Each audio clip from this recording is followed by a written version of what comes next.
This conference will now be recorded.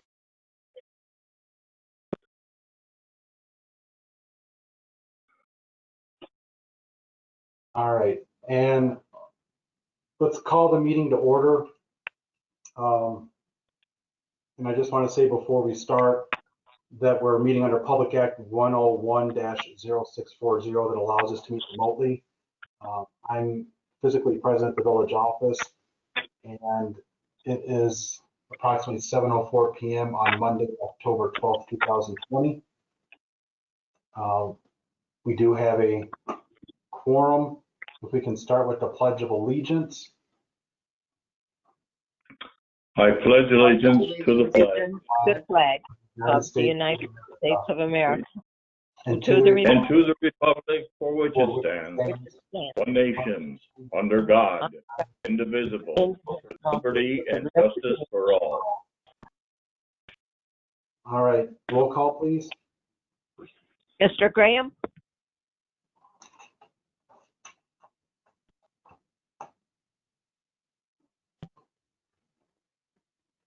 Jeremy, Mr. Graham,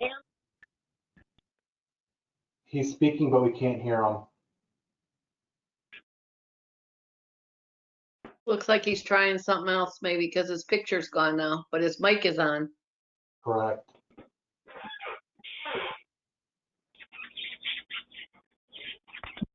Sally, if you can go to the rest of the trustees and then come back to Mr. Graham. okay, Mr. Kime, Here, Mr. Malagranda, Here. Mr. McKinnon, Here. Ms. Morgan, Mrs. O'Rourke. Here. Mr. Graham,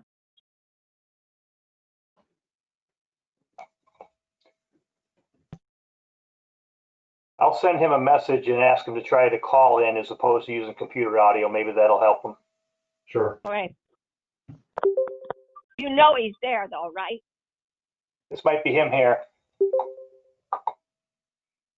Jeremy, is that you?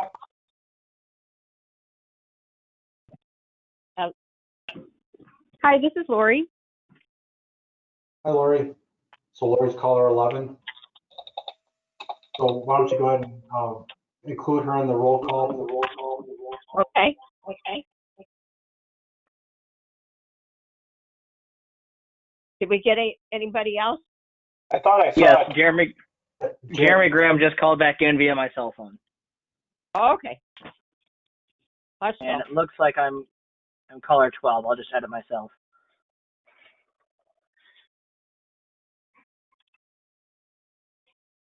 All right, so Sally, if you can just officially ask Lori and Jeremy. I've got him. All right. So we do have a quorum. All the trustees are present. And does anyone have a conflict of interest with any of the items on the agenda? All right, hearing none, if you do find that you have a conflict, please let me know. Any changes to the agenda tonight? Item I2 under my items, review and approval of video gaming application. That's being covered under the village attorney, so we can take item I2 off the agenda tonight for me.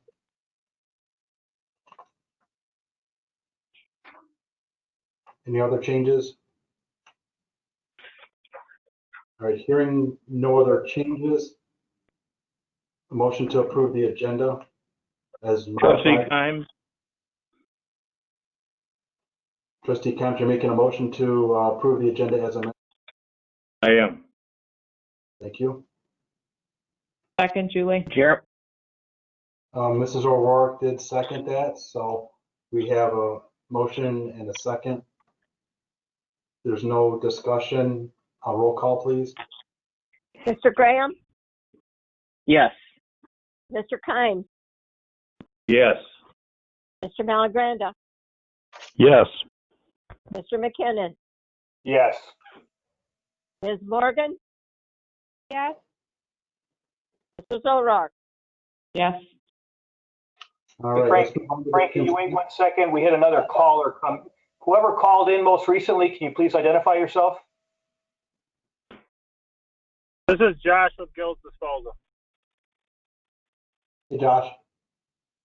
Who is it? So I just, Josh Kraft, and that's spelled Kraft, right? Okay. All right. Thank you. All right.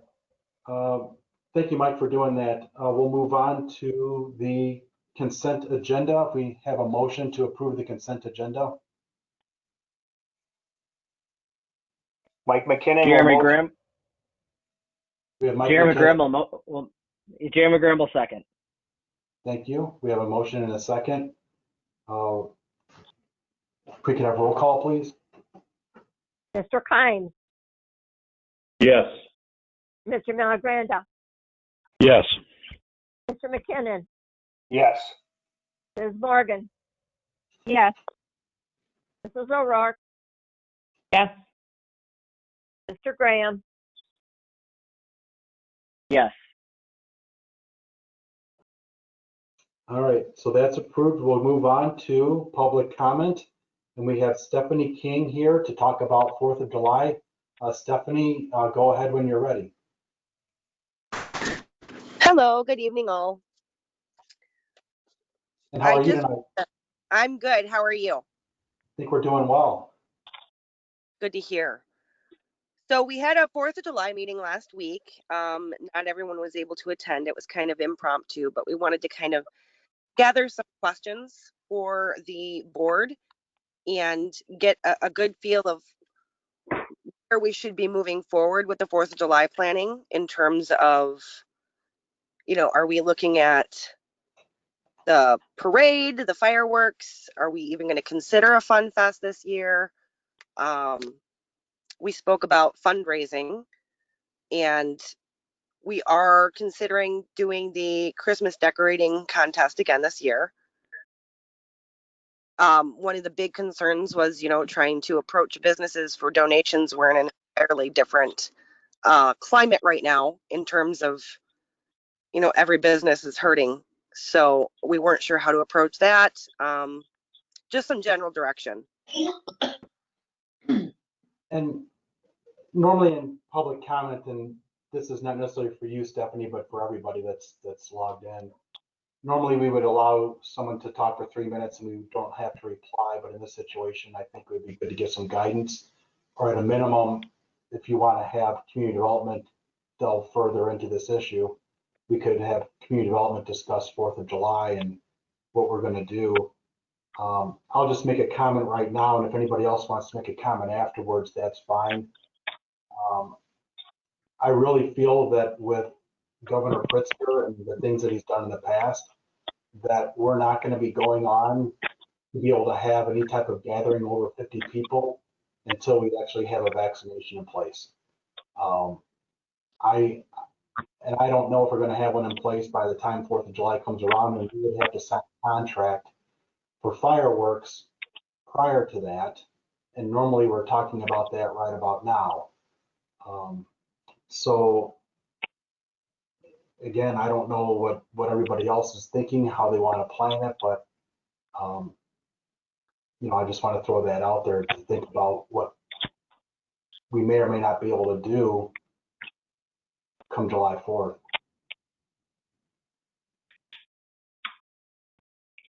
And if you want, we can have community development talk about this, like I said, in more detail, since it is the committee that kind of oversees 4th of July.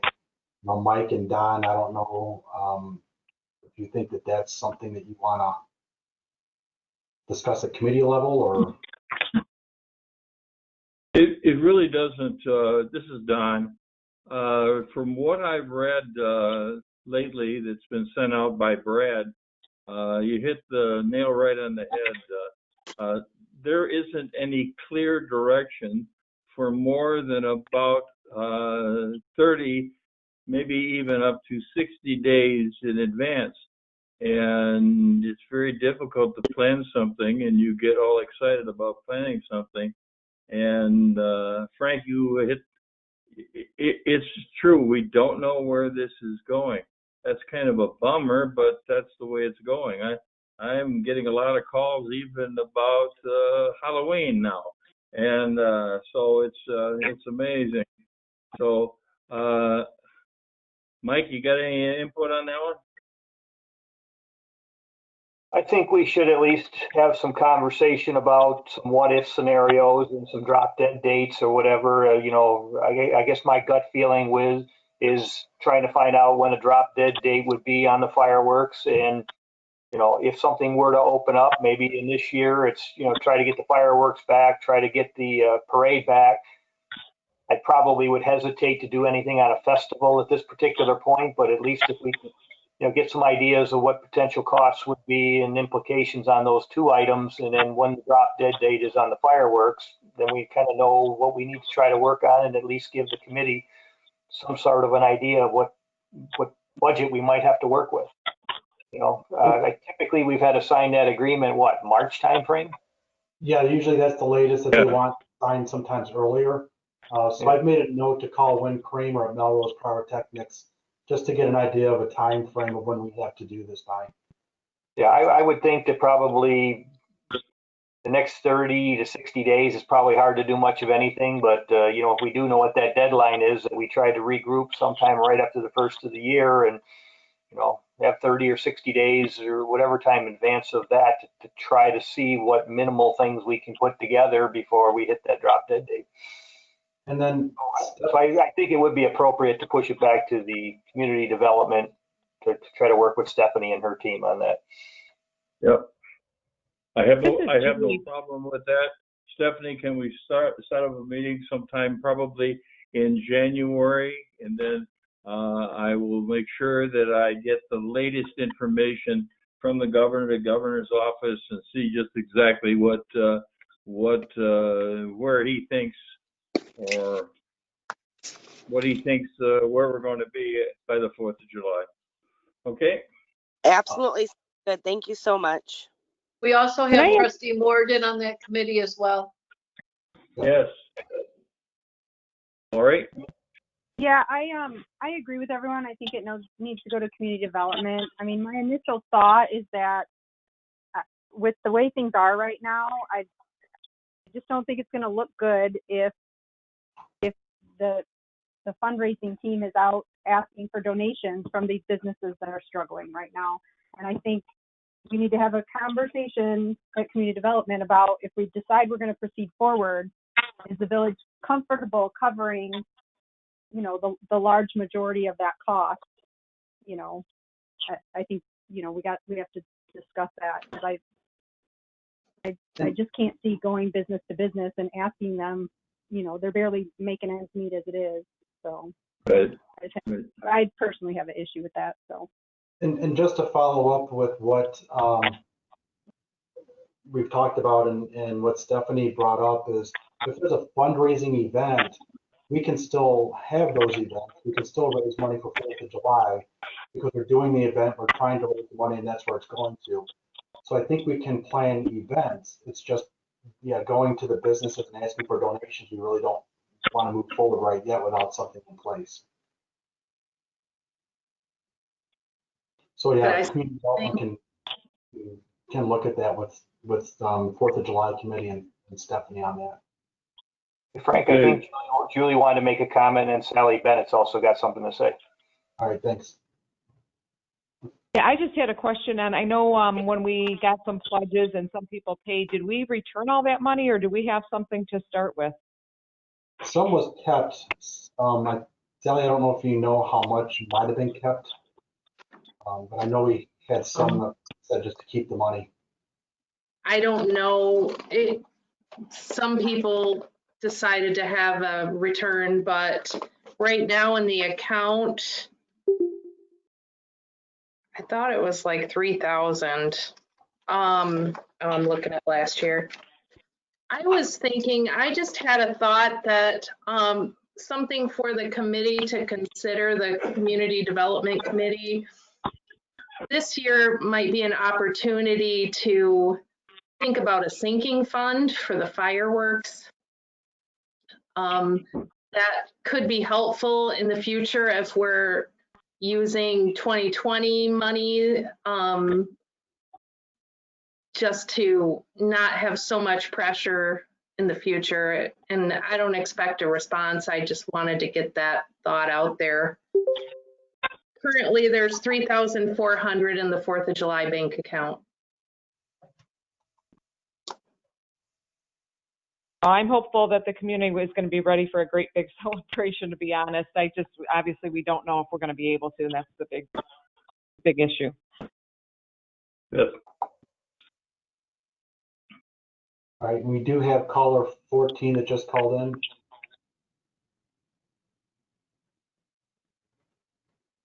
I think Teresa, that was might that be you that Teresa Ackerman again. Okay, Yes, it's us again. Our call dropped. that's all right. All right, thank you. So Jason and Teresa Ackerman. All right, so anyone else have anything to talk about for 4th of July?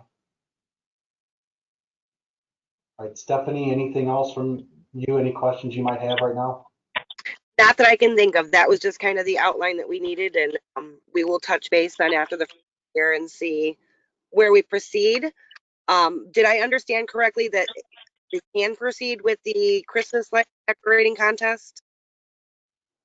As long as the contest itself doesn't go against any guidelines from the Illinois Department of Public Health, I don't see a problem with having an event that raises money for 4th of July. Okay. Nope. So, yep. So yeah, I would go ahead and move forward with that. So, Thank you so much. well, yeah, and thank you, Stephanie, for doing this. And if you have any questions, feel free to ask me or Kelly Simons or Don at Community Development. Okay. Why don't we move on then to the committee reports, and we'll start with Public Works. Okay, the first item, and I'm going to try to defer to Chad and Seth here for a little bit of help. We expected a pay request in for civils constructor to close out the 2020 road project. The work has all been complete, but the paperwork is still a little bit delinquent, and we may try to go through with a motion on an approval with some contingencies on here. But Chad and Seth, can you kind of update us exactly where we stand on that? Sure pretty thing. much Chad, pass it over to Seth. He's handling the final pay app. Yeah, no problem. So the only work that remained was the fog sealing effort, and that was approximately $10,000. However, from pay application number 1, there was some retainage that we had held back. So the original invoice that Civil gave us for 10,000 and change was incorrect. So what we asked for was for an updated invoice to include the retainage that was held back from pay application 1, in addition to the remaining $10,000. It came out to be around $15,000 of what their invoice should be, and then we also asked them to provide the final lien waivers as well for the project. We haven't received the updated invoice or lien waivers yet, but everything's good to go as far as quantities are concerned in the final pay application. So I think what we'll be looking for is just a contingent approval on the pay application, provided an updated invoice and an updated final lien waiver is provided by Civil that matches the final pay app that we submitted to them. Does it make sense to just wait till we get the proper paperwork, and then once we get it, Public Works can look at it and they're meeting a week before the board meeting and approve it and then bring it to the board in November, since they're the ones that have not provided us with the paperwork in a timely fashion? That was the original plan, and I guess the other thing is that I was either going to have to, hammer it out here, which I prefer not to do. Is, there does appear to be a little bit of a variance between what we had approved at the board level previously, and then what the total amount of work is on there. And so, I guess we tried to get the stuff in there or whatever, and I guess I don't really want to take too much of the board's time or whatever to hammer this out. So yes, at this point in time, again, it was not failure to act on our part, but them to get the paperwork or whatever. So yes, I think I will withdraw this particular request. We will get it all cleaned up and make a clean presentation for November. Okay, thanks. I have a question. I didn't have Chad as being at the meeting. Is he attending? He is attending. In audio and visual. All right, I didn't have him, sorry. No problem.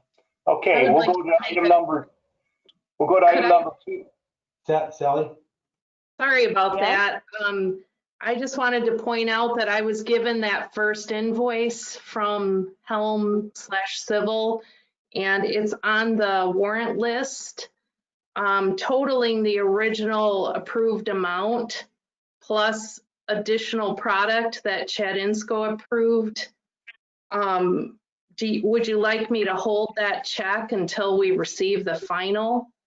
Or, I mean, I haven't done anything that hasn't already been approved, but it's just a portion of that final piece.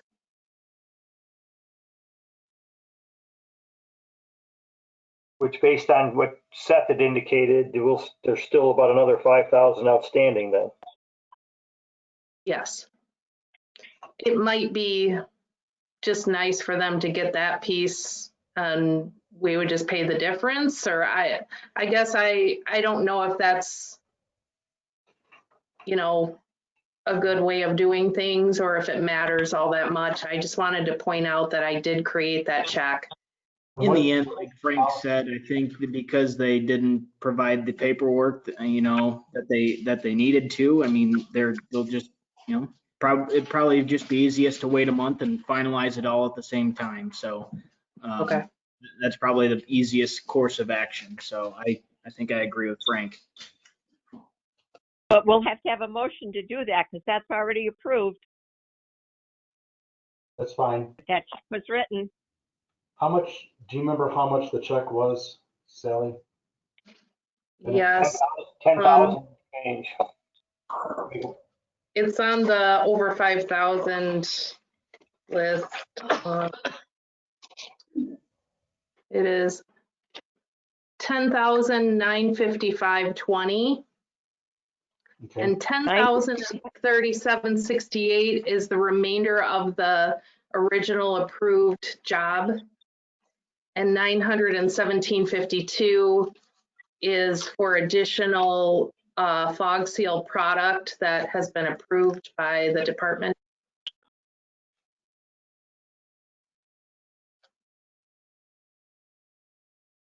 So we'll need a motion for the 10,955.20.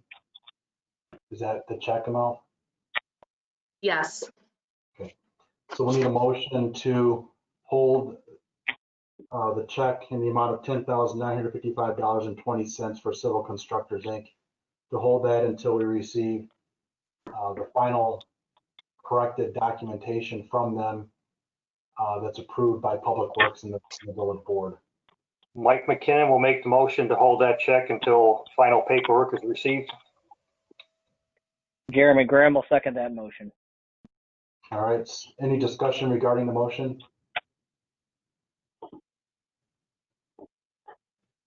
All right. Hearing none, roll call, please.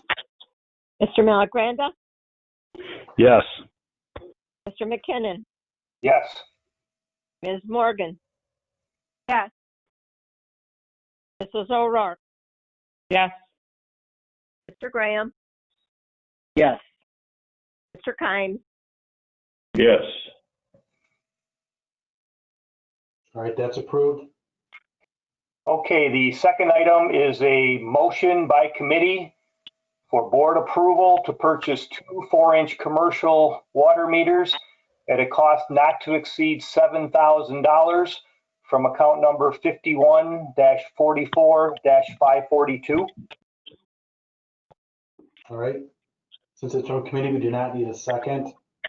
Any discussion regarding this motion? Just to highlight, these are part of the conversion from the former radio meter readings to the cellular. And, you know, Public Works has been trying to resolve a couple issues with the school district and the other. What was the other company across from the school? Micron or Quanex? Micron, thank you. So those are, you know, 2 big meters. Because they're 4-inch, they're a little bit, quite a bit expensive. And so that'll, help with some of the conversion to the new system for the Public Works. All right, thanks for the explanation. Any discussion? All right, hearing none, roll call, please. Mr. McKinnon, Yes. Ms. Morgan, Yes. Mrs. O'Rourke, Yes. Mr. Graham, Yes. Mr. Kine, Yes. Mr. Malagranda. Yes. That's approved unanimously. Okay, the next item is for electrical service installation at the Public Works buildings. The amount of this installation is less than what the chairman of the Public Works is authorized to spend. However, we did have a motion by committee to approve the proposal and seek board affirmation of the proposal by JP Electric for 200 amp electrical service installed at the Public Works buildings, not to exceed $4,500 from account number 01-42-511.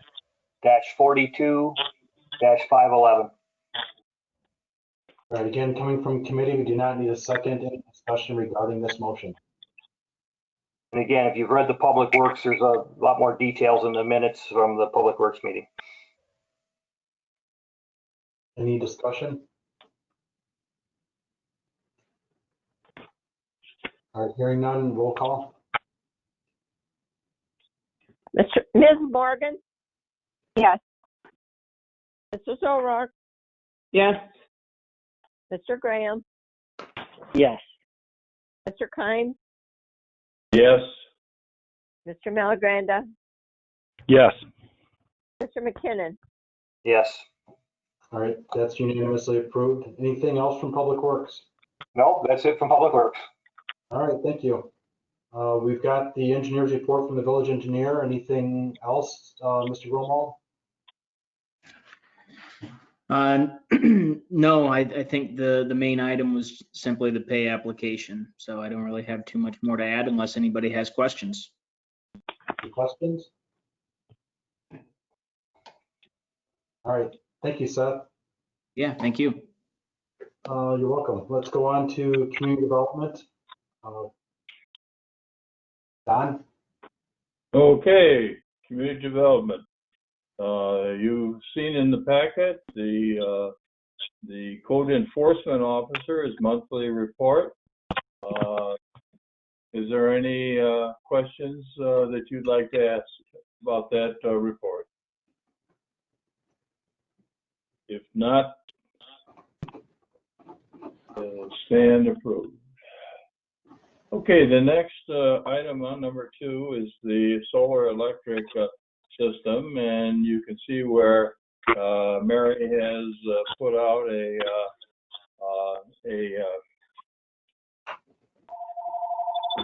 excuse me, my other phone's ringing.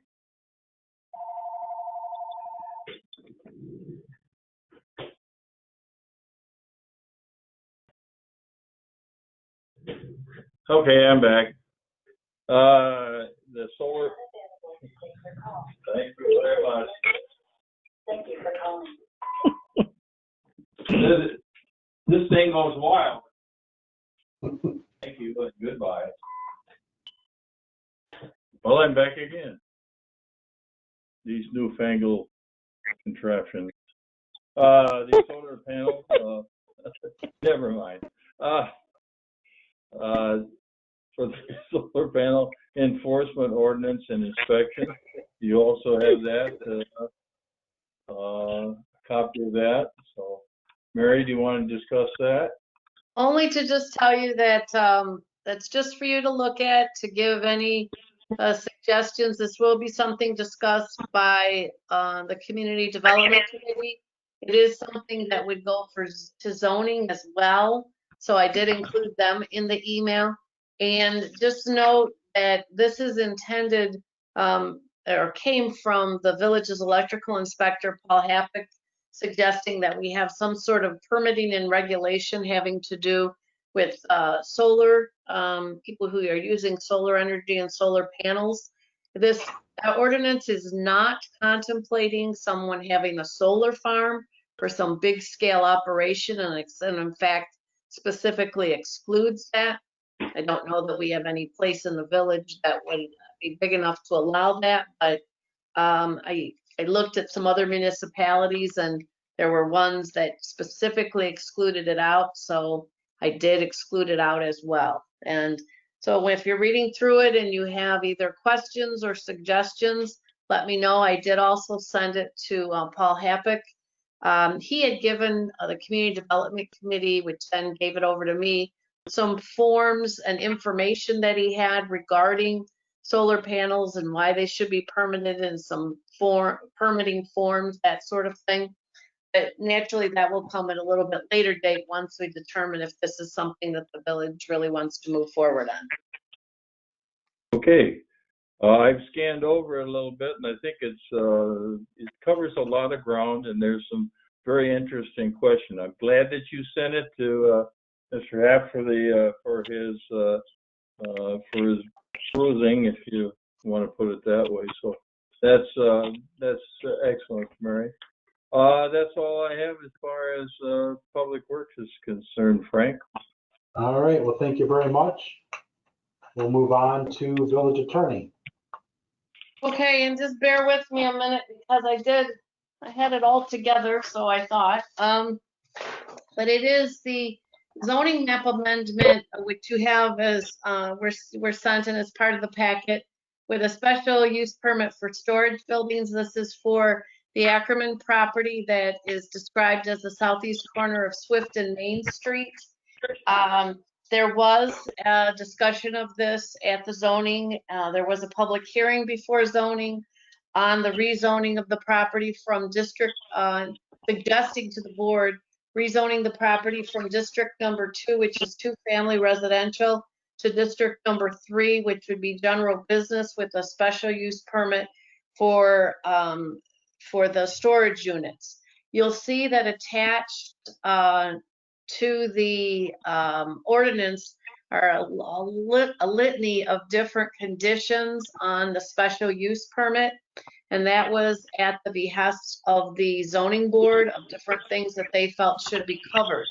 I will tell you that the zoning board wanted, if they could, to restrict the rezoning to say basically that we'll rezone it, but if it's ever used for anything for something other than storage units, that the zoning will revert back. And I didn't feel comfortable with that because typically you can't control, once you rezone, the rezoning stands and then any allowable purpose would be available. But I did talk to a couple of different colleagues who do this sort of work a fair amount, and we were brainstorming about including it in the special use permit. So kind of backdooring it, because you can control a lot of things with the special use permit. So you'll see that I added a number 9 that basically says that they got to use it for the storage unit, and if they don't, then that the village would have the ability to take whatever steps are to revert it back. The issue, by the way, is certainly not with Mr. and Mrs. Ackerman, because they this is what they intend to do with the property, but it's always the issue of what if in the future the property is sold and then somebody wants to use it for something entirely different. So that's why and then just as an FYI, there was also discussion at the zoning board about a few different variances that they might be looking at for this particular property in terms of landscaping, because of on a certain section, the impracticality of having landscaping when they're on Main Street, when there are utilities in the right of way. But those things are considered just at zoning. That's the one thing that zoning does by itself, and that is the granting of variances, should they find that it meets the different qualifications for a variance. I will forward to you, just as an FYI, those things that will be considered by the zoning board as the variance, but that's why it isn't included here, because that would be jumping the gun. Because if the board doesn't rezone the property with the special use permit, then there's nothing for the zoning board to consider a variance over. So that's what that's all about. Okay, so we have before us an ordinance to affect the zoning map amendment with a special use permit as stated by Attorney Gaziano. Any discussion, motion? I guess we need a motion first before we can have discussion. We have a motion to adopt the ordinance as presented.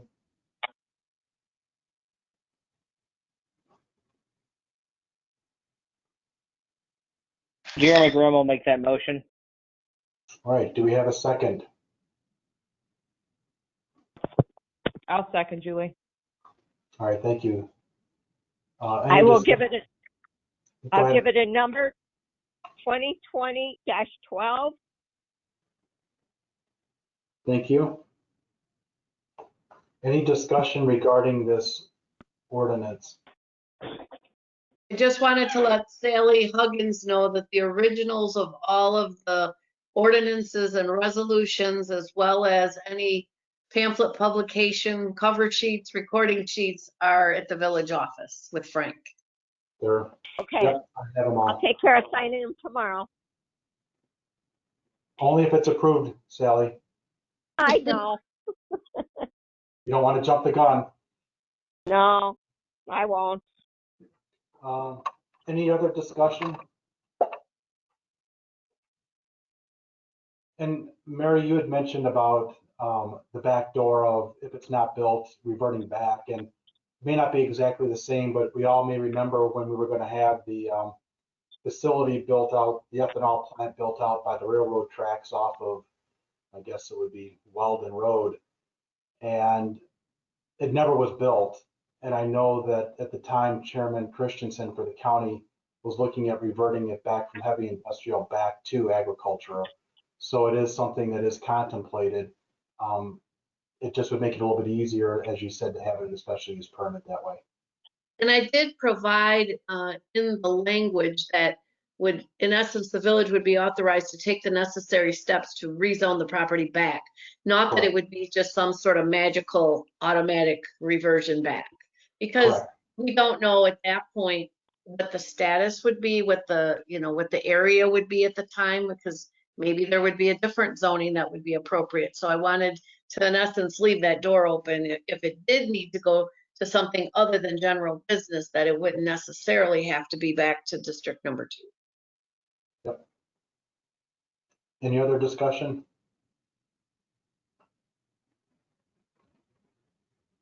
All right, hearing no discussion, roll call, please.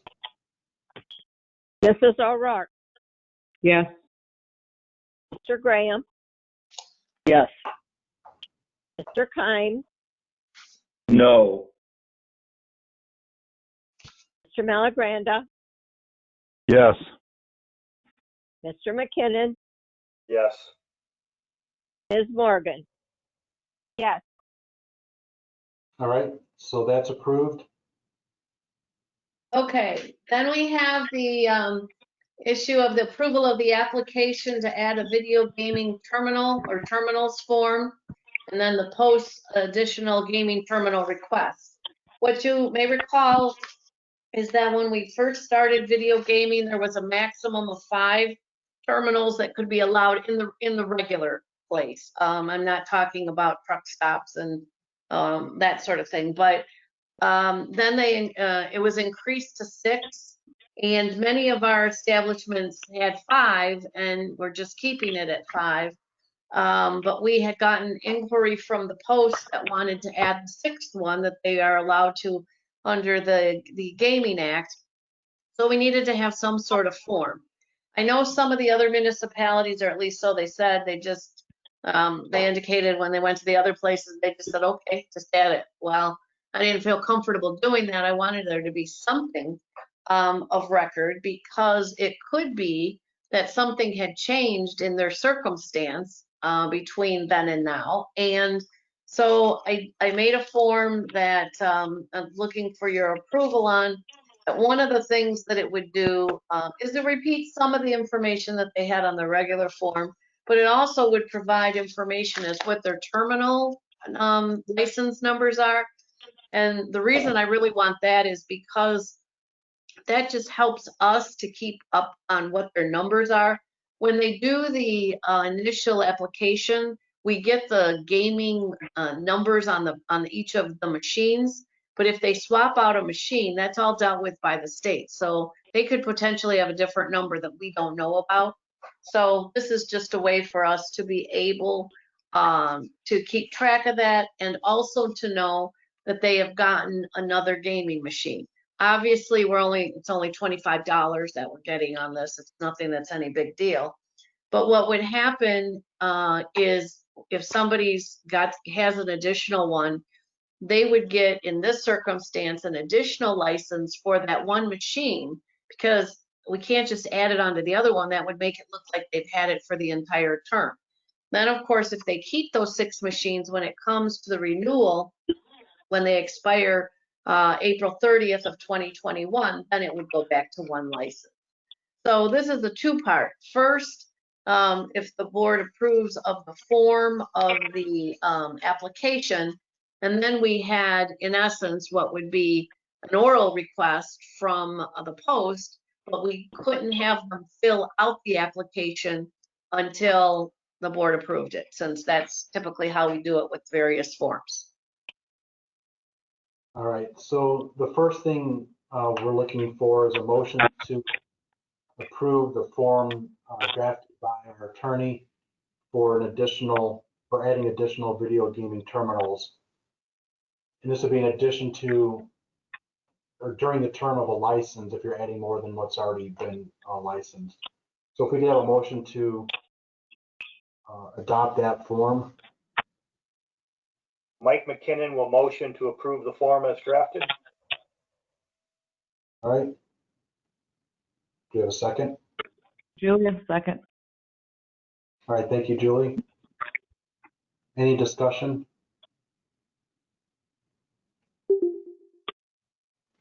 All right, hearing no discussion, roll call, please. Mr. Graham? Yes. Mr. Kine? Yes. Mr. Malagranda? Yes. Mr. McKinnon? Yes. Ms. Morgan? Yes. Mrs. O'Rourke? Yes. All right, that's approved. And then the second item is authorizing the post to add an additional gaming terminal prior to filling out the form. Is that what you're asking, Mary? But on right, in essence, assuming that they fill out an appropriate form, we can say, subject to the approval of the village attorney, that it's in proper form, that they be able to get their license for their 6th machine. Because I feel badly that why would they have to wait a whole month when they're just trying to follow the rules? Mike McKinnon will make the motion to authorize the approval pending the approval of the village attorney on the now approved form for the post. Jeremy Graham will second that motion. All right, any discussion? No discussion, roll call, please. Mr. Kine? Yes. Mr. Malagranda? Yes. Mr. McKinnon? Yes. Ms. Morgan? Yes. Mrs. O'Rourke? Yes. Mr. Graham? Yes. All right, and that's approved. Okay, then we have a resolution, which already has a resolution number 2020-11R, because this was given that number by Village Clerk Sally Huggins at the September 14th General Board meeting. And this is to confirm the appointment of the village president to the Public Safety Answering Point, or PSAP board. We had talked about this at the September meeting, that Frank would be the designee. This is the group dealing with the 911 services, and part of the agreement that the village had signed would allow for a representative from each of the various municipalities. They do require there to be a resolution to effectuate that. And that's the reason why it's affirming, because the board voted at the last meeting orally to say yes, that Frank Eubank as the village president would be that representative. But we needed to, we have to be able to give them something in the form of a resolution, and that's what this document will accomplish. Right. Mike McKinnon will motion to adopt resolution 2020-11R. Trustee Kynes, second. All right, thank you. Any discussion? All right, if no discussion, roll call, please. Mr. Malagranda, Yes. Mr. McKinnon, Yes. Ms. Morgan, Yes. Mrs. O'Rourke, Yes. Mr. Graham, Yes. Mr. Kynes. Yes. All right, that's approved. Okay, the next one is a resolution to award a video gaming license to Seminos. And that was also part of the packet. We recently had a liquor commission meeting, and it was asked by one of the village liquor commissioners if Seminos had gotten a village video gaming license, because they had seen advertisement on Facebook and on the village, I think on the community page, that invited people to come and play slots there. And they had not gotten a video or a license from the village as is required. So President Eubank approached them and said, we want to try to work with you. If you get it in ASAP, then you won't have the repercussions that would normally come along with not getting it, which basically is a $500 a day fee. So I have done a resolution, assuming that you wish to award it, that would give Seminos their video gaming license. This is just kind of in essence, a rubber stamp to what the state has done. With video gaming licenses, as you're aware, they have to get theirs from the state first, and then the village provides its license. They did get the application in. The only thing is that, and we've gone back with them a couple of times, that basically they have to give us a copy of their agreement with the terminal operator. Remember, the terminal operator is that individual who controls the machines, where they, Seminos is the establishment operator. They gave us a copy of the, what I'm going to call agreement in quotes, because it's kind of unusual in that the agreement itself is only one page, and then there are several other three other documents that really would be part of the agreement, but they're listed separately. And they only gave us these documents signed by Semino personnel, not by the terminal operator. So I had indicated to Kelly and asked her to go back to Vince Semino and ask for the complete set, and I spelled out what was needed as to all four. We have gotten one of those back that is countersigned by the licensed terminal operator. So the way that I worded it in the resolution, in essence, would be that should you give this license to them, that it would be pending them submitting, that it wouldn't be actually issued until they submit the appropriate documents showing that they have this agreement with the video terminal operator. And that information was given to Kelly late this afternoon, because we just got their first countersigned document late this afternoon. So hopefully then we will be getting that information from them. And this would, just so you know too, that this would in essence make currently the third video gaming license that is active. We previously had given 3 video gaming licenses, but as I'm sure you're aware, Kennedy's on Benton chose to take video gaming machines out of the establishment. That was the decision of the current managing partner. So if this one were given, we'd be back to the same 3. All right, do we have a motion? Actually, Sally, what would the resolution number be on this one? 2020-12R. Thank you. Do we have a motion to adopt resolution 2020-12R awarding a video gaming license to Seminos III Inc. That would be pending provision of the necessary documentation though, which as is contained in the resolution. Right. I'll make the motion. And we Julie. need, Okay, we have a motion from Mrs. O'Rourke. Do we have a second? And then we'll open it for discussion.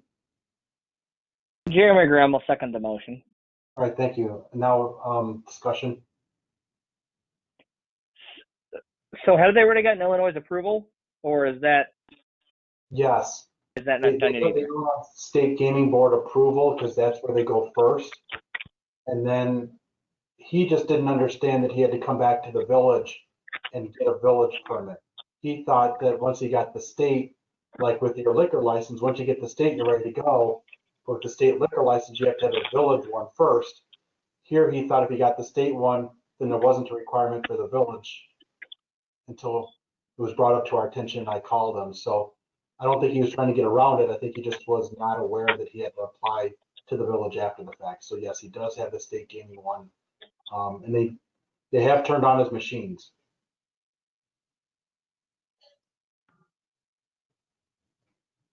So Frank, how long So have what you been about- operating without a license from us? Well, it was brought up at our meeting on Thursday.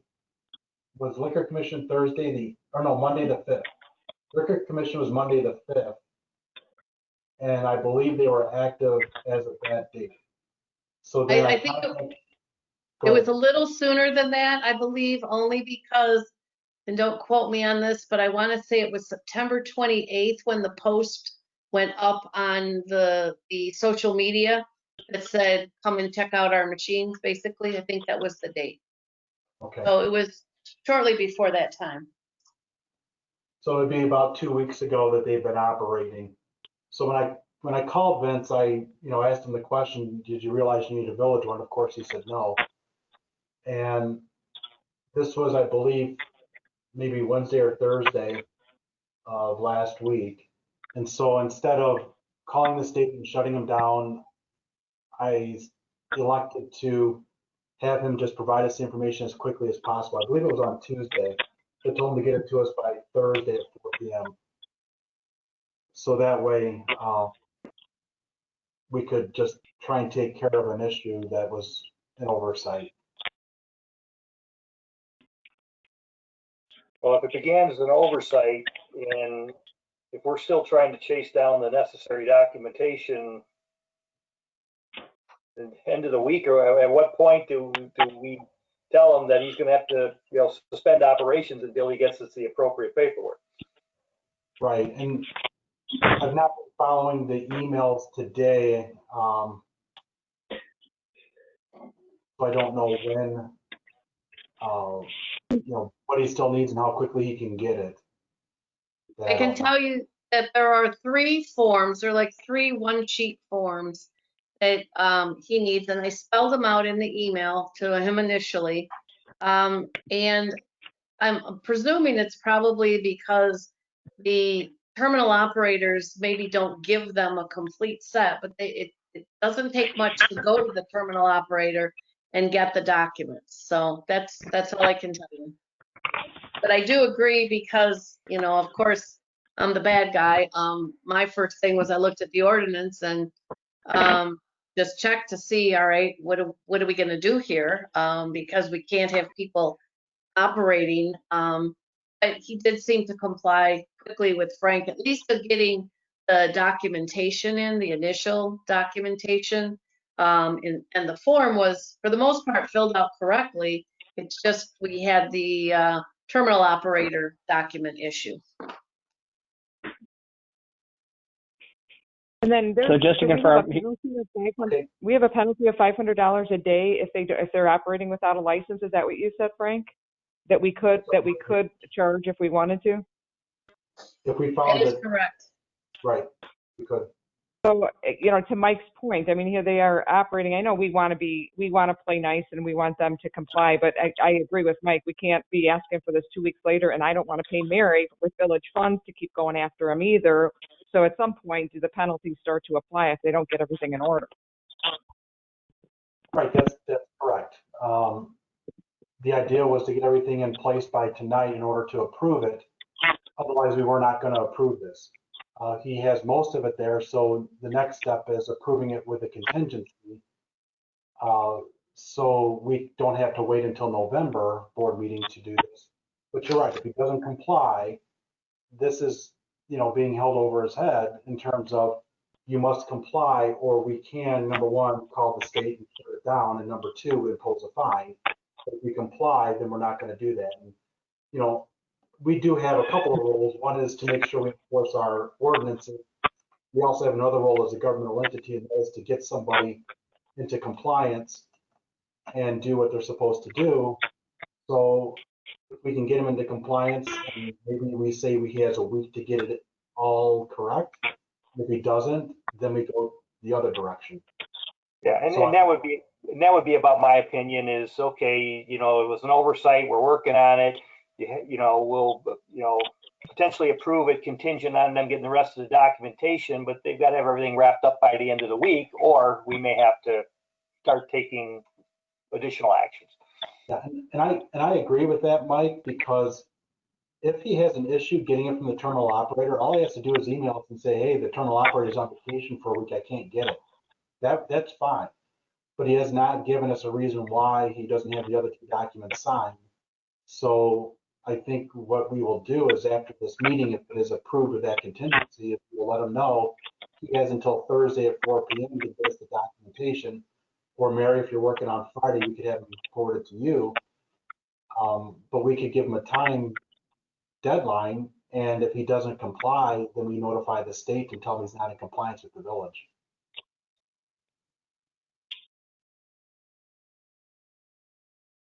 I think that's a reasonable, we're compromising. It's been 3 weeks now since he's been in operation, basically. Yep.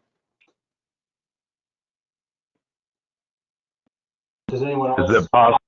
Is it possible to have a deadline of Friday at noon? That way, if they do not have that information given to Mary, we do still have a chance to be able to contact the state and have their machine shut off over the weekend. Otherwise, he's going to have another 2 days, 3 days to play and collect.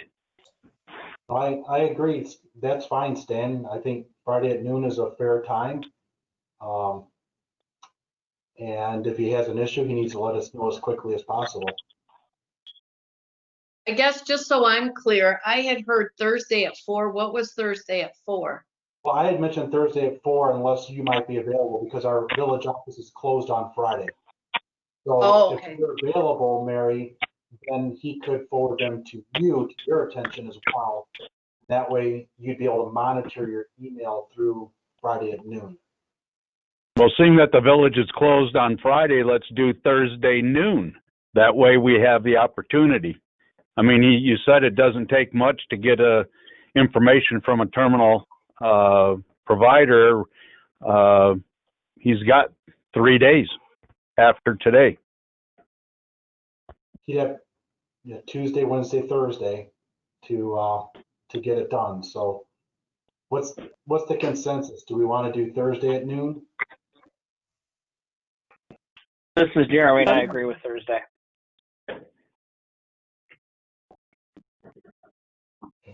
That's fine. This is Mike McKinnon. I was fine through the end of Friday, but certainly noon on Thursday is fine too. All right. Thursday's okay with me. All right. So with the understanding of that, then we'll need a motion to adopt. Do we have a motion to adopt the resolution we discussed? Yes, we do. Yep. Mrs. O'Rourke and seconded by Mr. Graham. Thank you. So what I would suggest is that we have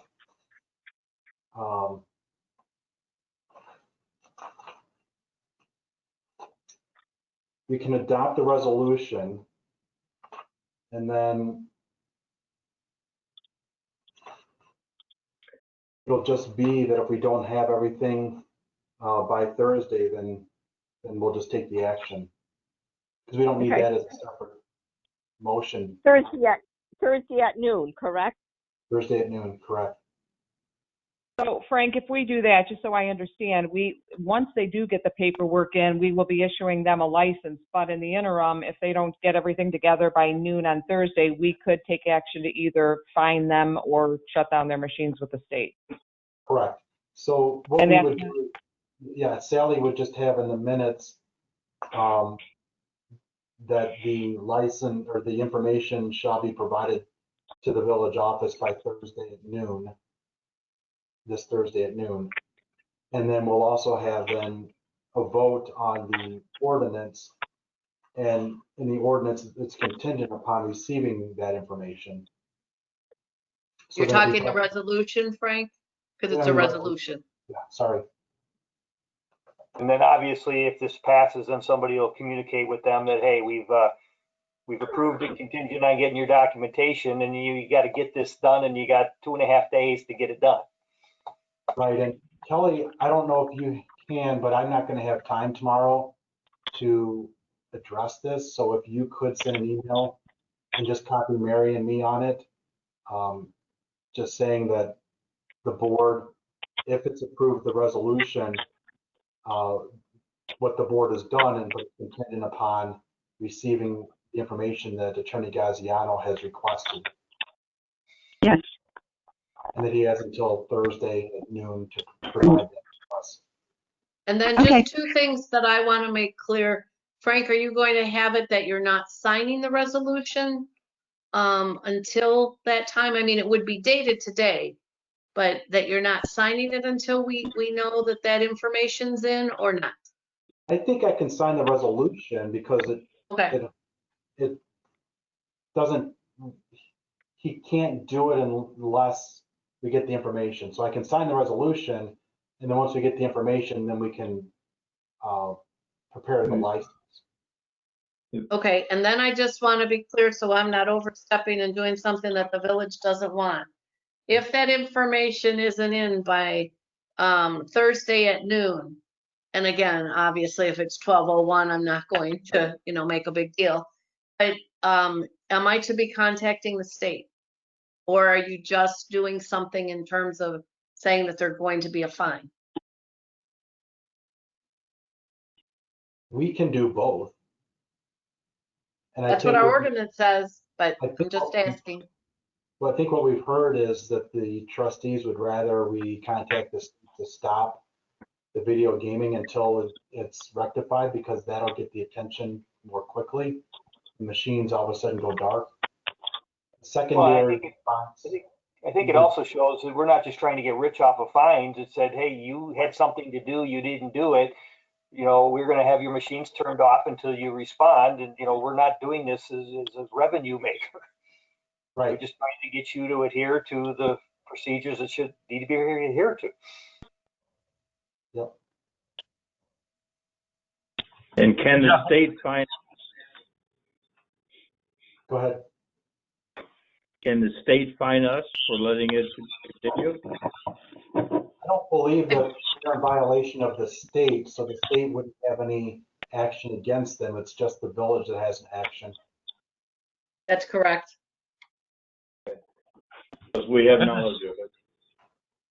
This is Jeff White. I would just make the suggestion that the communication to the business owner lay out the standard that if at noon on Thursday this paperwork isn't submitted, that their machines will be shut off. So they're very aware of it.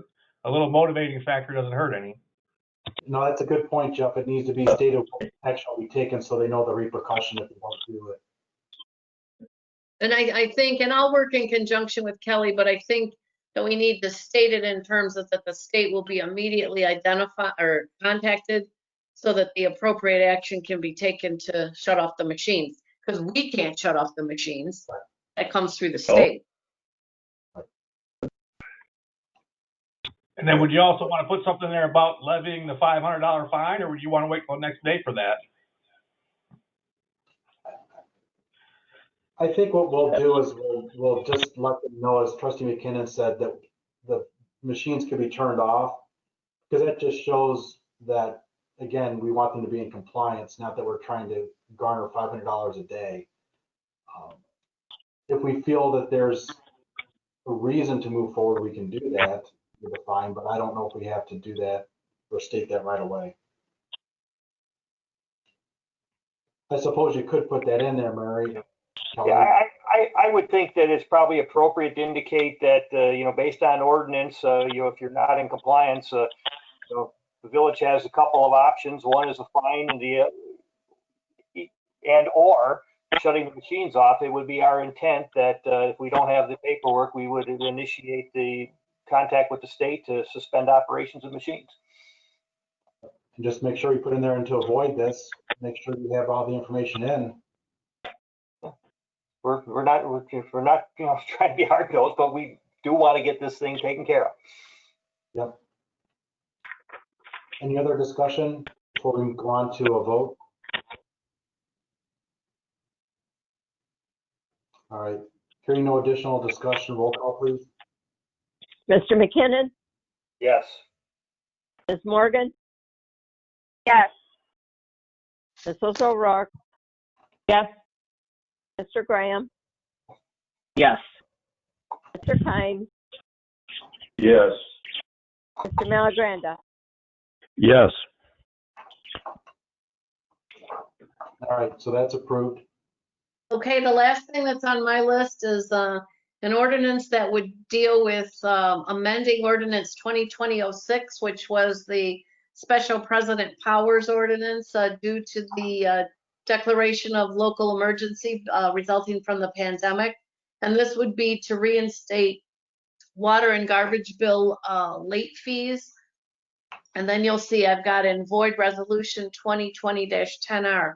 I'll explain the latter part first. That at the September board meeting, it was at that point, a resolution number was assigned so that I could do a resolution to, in essence, reinstate the late fee. It would be reinstated for the bills due November 15th of 2020, which would be for, as I understand it, for the October services. But then when I went to go look at it, because it was by an ordinance, it really should be an amendment to the ordinance. So that's why I did it as an amendment to the ordinance and made provision to void resolution 2020-10R so that in the future, if somebody's looking, where's 2020-10R, we don't have one, that they would know that that particular resolution number was voided. All right. That's basically the gist of the motion, so that any late fees that would be associated with village billed water and garbage services effective with the bills which were due on March 15th, 2020 would be waived until November 15th of 2020.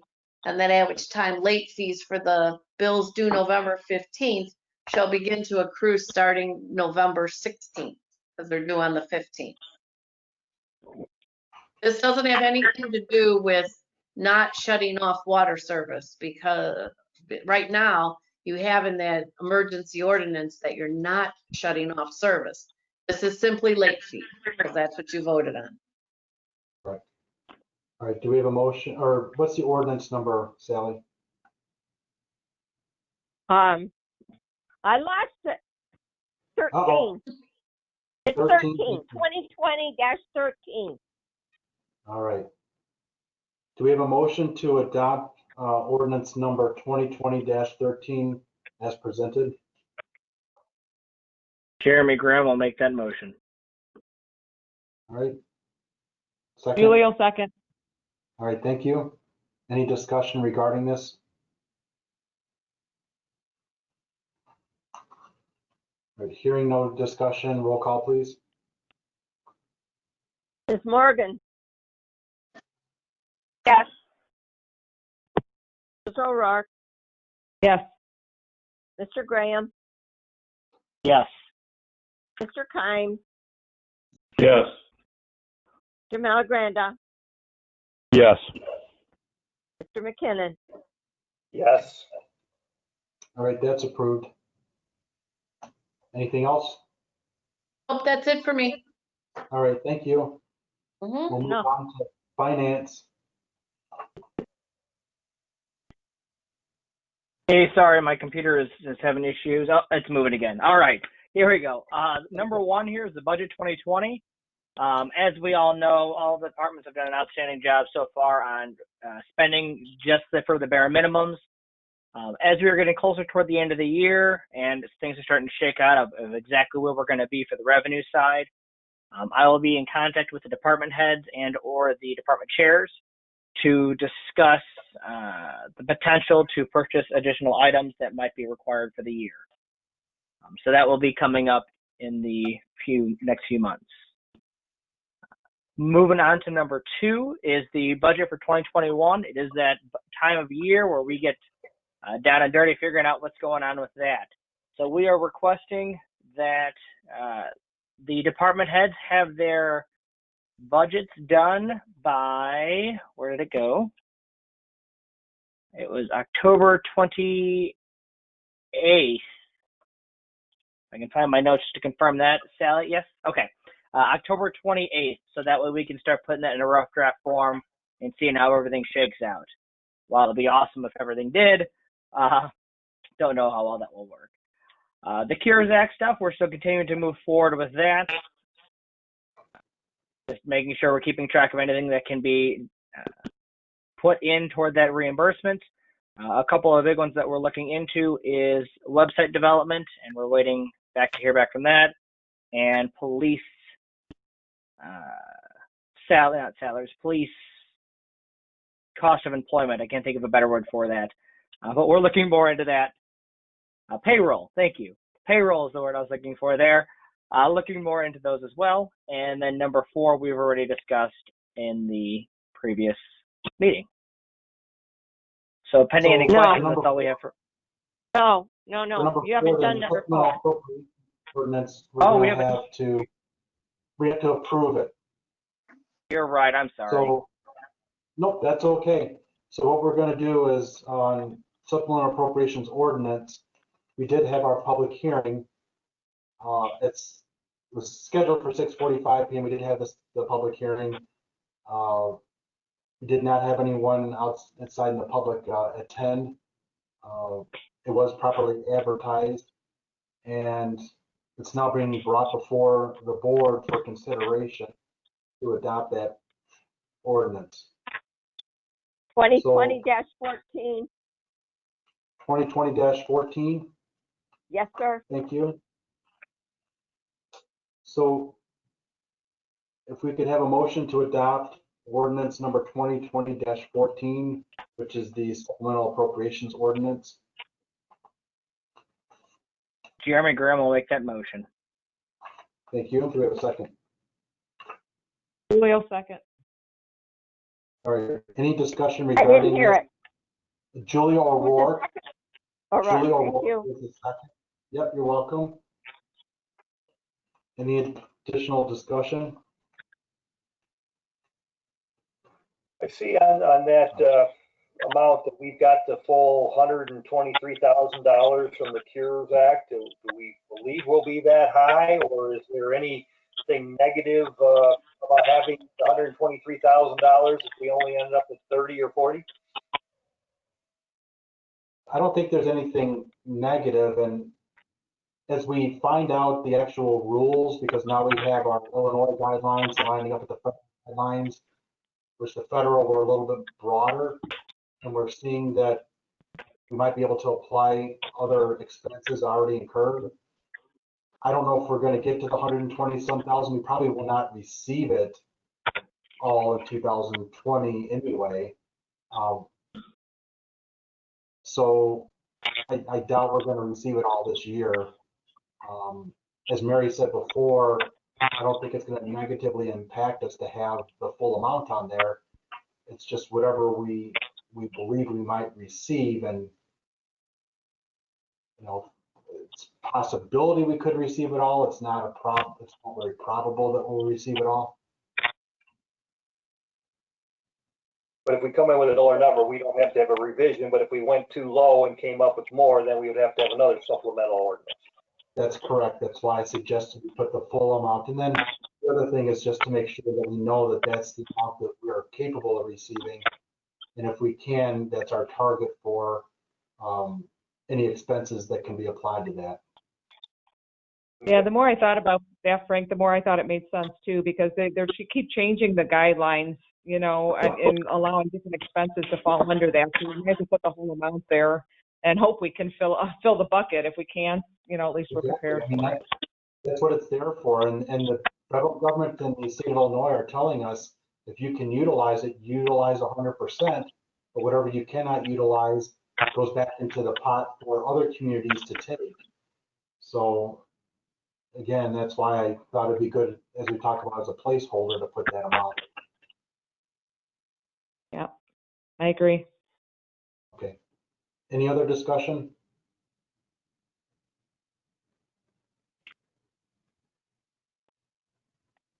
All right, hearing none, roll call, please. Mrs. O'Rourke, Yes. Mr. Graham, Yes. Mr. Kime, Yes. Mr. Malagranda, Yes. Mr. McKinnon, Yes. Ms. Morgan. Yes. All right, so that's approved. Anything else from finance? That is all. All right, thank you. We'll move on to police committee. Okay, both of these items are open for discussion, which is new officers' pay and sergeants' pay, and I understand that finance is looking into it. I'm going to turn it over to Chief White with some more information on that.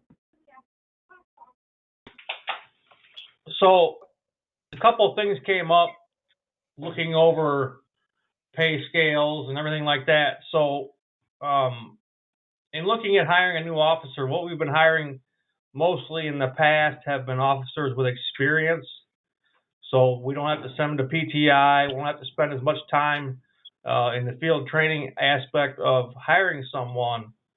The thought process here was to raise the starting pay for an officer that has been in law enforcement 5-10 years based on their experience, higher than what the minimum base salary is for an officer starting with no experience, which I believe is where that's at right now.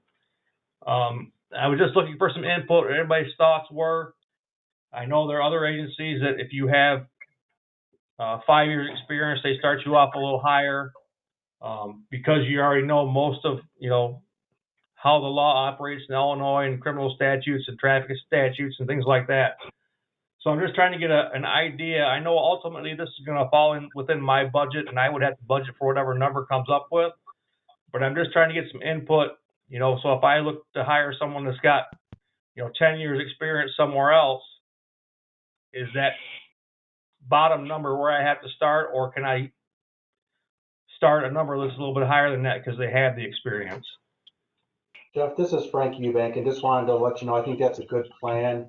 Maybe have a graduated scale where it starts out, you know, 0 to 2 years at a certain amount, 3 to 5 years another amount, 6 to 8 years, whatever the breakdown would be, that you do Sure. something like that, because it definitely is worth it to us to pay more to have a more experienced officer in place. Sure, it helps. It helps me in the advertisement of it too. When we advertise for a full-time position, we put out the $20 an hour starting wage, and nothing of a higher wage with years of experience was ever mentioned. And from my experience here, I've never seen anything like that done. It's always starting at the base. And I think to be more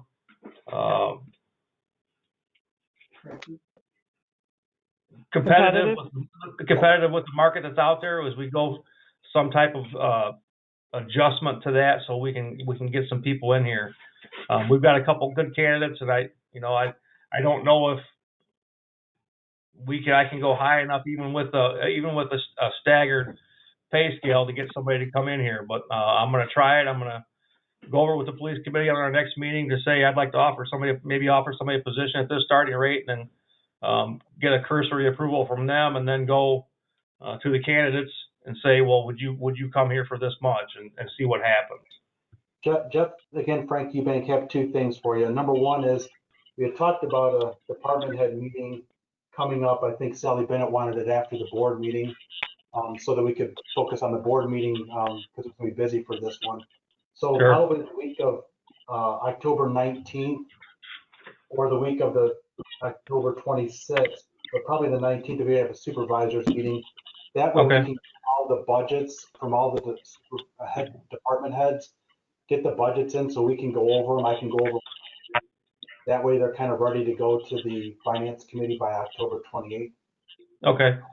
And so I've been working on mine for a couple months now, so I'm trying to get it all put together so I have it in well enough time so everybody can see it and have it available for when it's needed. So.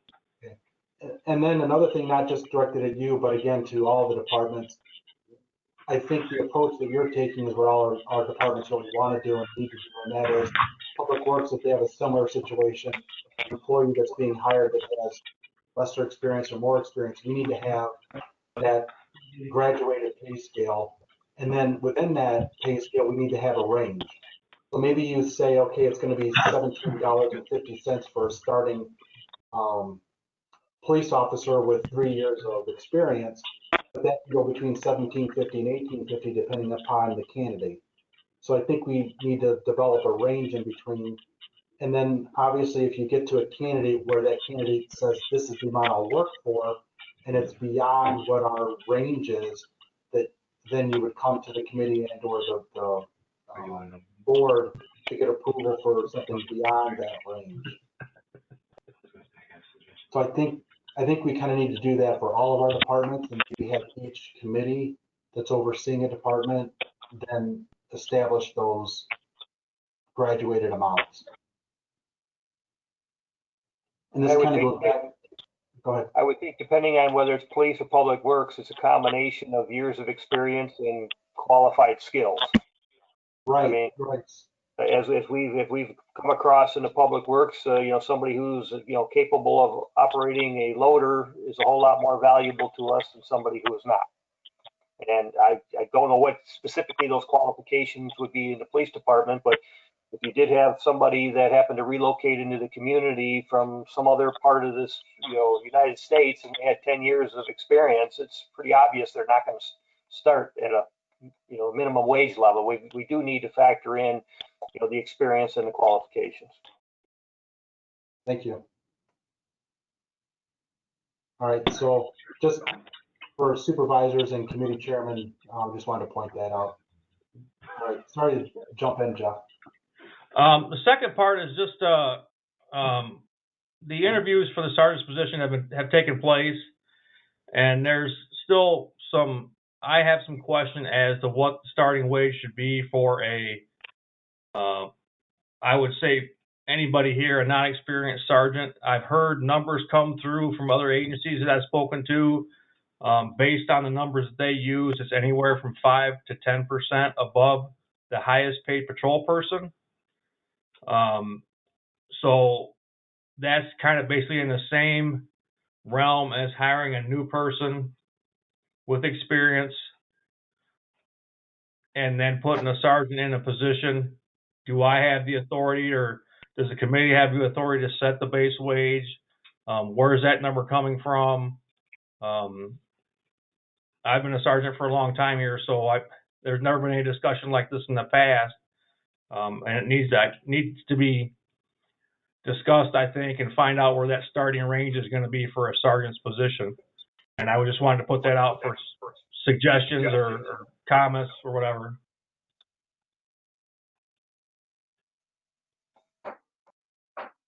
This is Frank Eubank again, and I agree that there should be possibly a percentage you use to go above a patrol officer.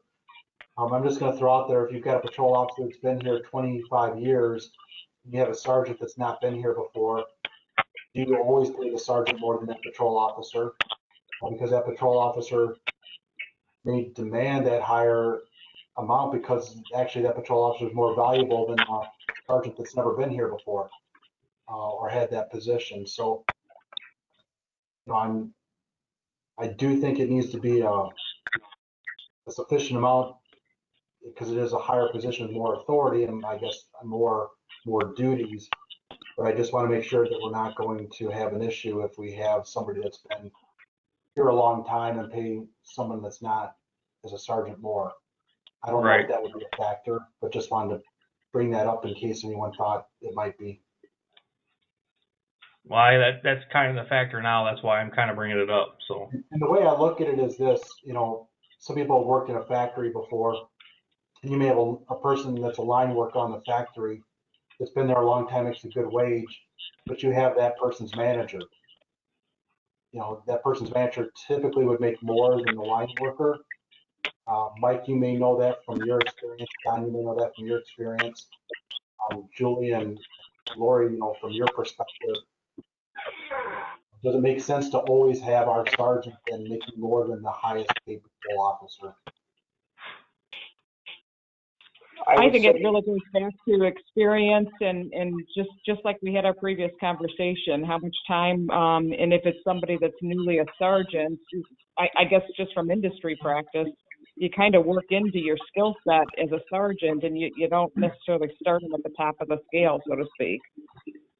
So well, I think that's part of the question. Where do you start to scale at? You know, that's kind of where I'm getting at. I mean, because obviously you're going to have somebody in a sergeant's position that's going to have ultimately more responsibility, actually going to be held accountable for patrol officers underneath them to make sure they do understand how to do their job.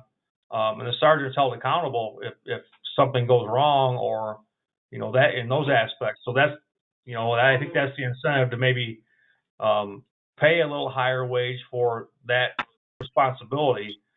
Just like any position, the higher up you go, the more responsibility you have. So I guess it's just a matter of where does that starting scale start at? You know, is it 3% above the highest paid patrolman? Is it 2%? Is it 5%? Is it 10%? That's kind of what I was trying to reach for, is because I'm trying to put numbers together for a budget, and so since then nobody's been appointed to that, been promoted to that position, I was looking for a starting point. Right, and I would look at this, Jeff. I guess I would do a hybrid. I would look at either a base salary or 5 to 10% above, because if we have a patrol officer, you know, that's not getting paid a whole lot, does it make sense to go 5 to 10% above an amount that's not a whole lot? I mean, is there an absolute minimum that we ought to pay our sergeant? And then a maximum would be like 10% of the highest paid officer, whichever is more. Whichever is more agreeable. Whichever is more. If you're going to pay a sergeant, let's say $62,000 a year plus benefits, or 10%, 5 to 10% more than the patrol officer, the patrol officer, the highest paid one, is making $30,000. Well, that's only going to be $33,000 at most. So we want to have a minimum base of 62,000 or 60,000, whatever that amount's going to be. Right. And then, so so in your, you know, would 60,000 be an appropriate amount for a minimum base? Yeah. And then if we have an officer that's actually making 65,000 a year, then we would go 10% above that 65,000. Sure. I mean, because typically you don't hire sergeants from outside the agency.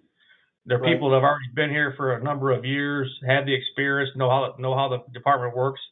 Unlike, you know, some places they hire supervisors from from outside because they have experience in the same field.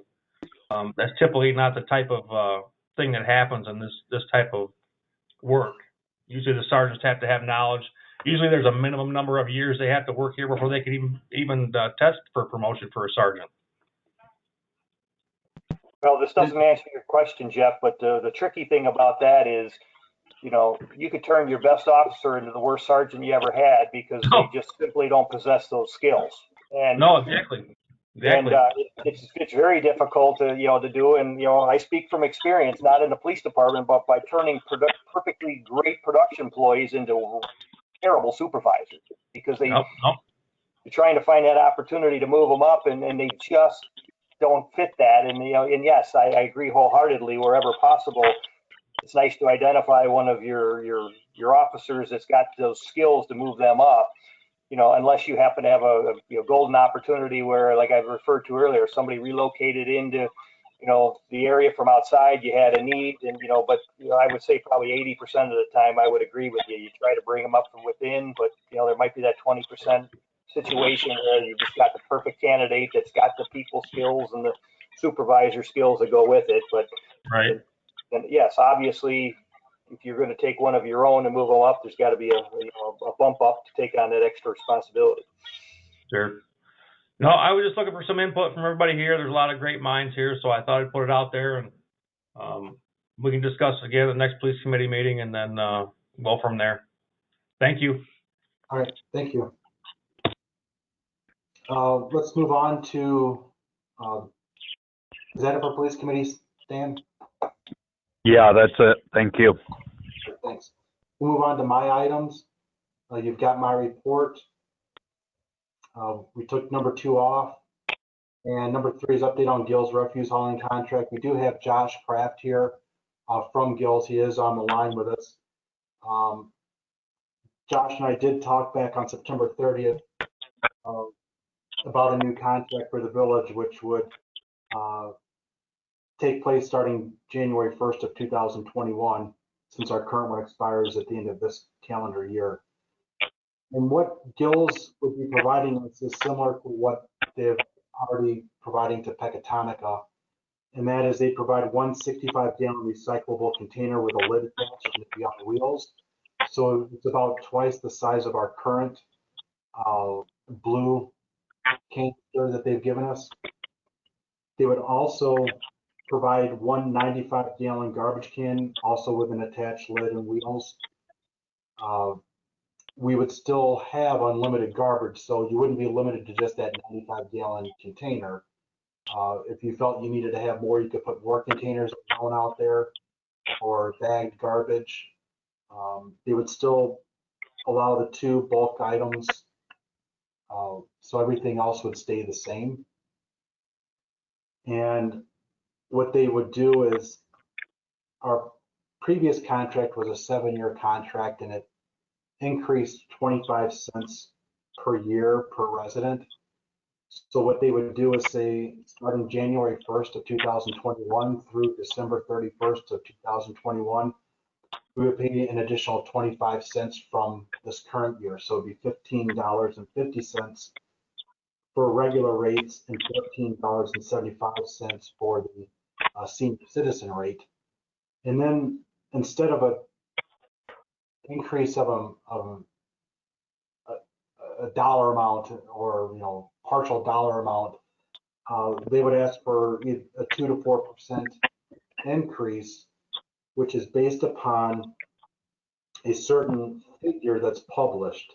So kind of like when you see rates for mortgages or rates for credit cards based upon a published rate, we would have access to that published rate, and they're asking for either anywhere from a 2% minimum up to 4% maximum increase year over year.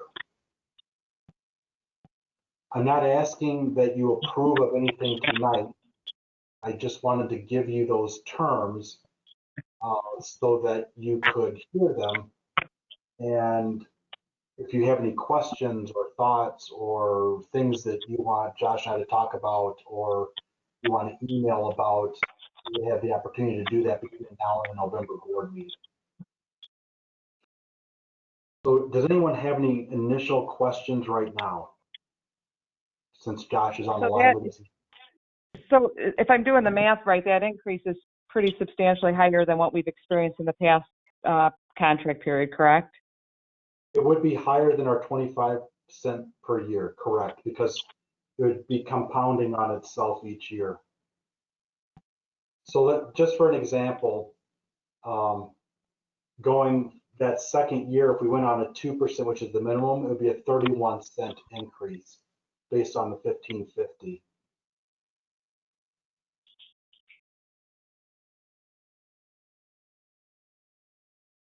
And Frank, this is Mary Gaziano. Did I hear correctly when you said 1550? This was for the year 2021.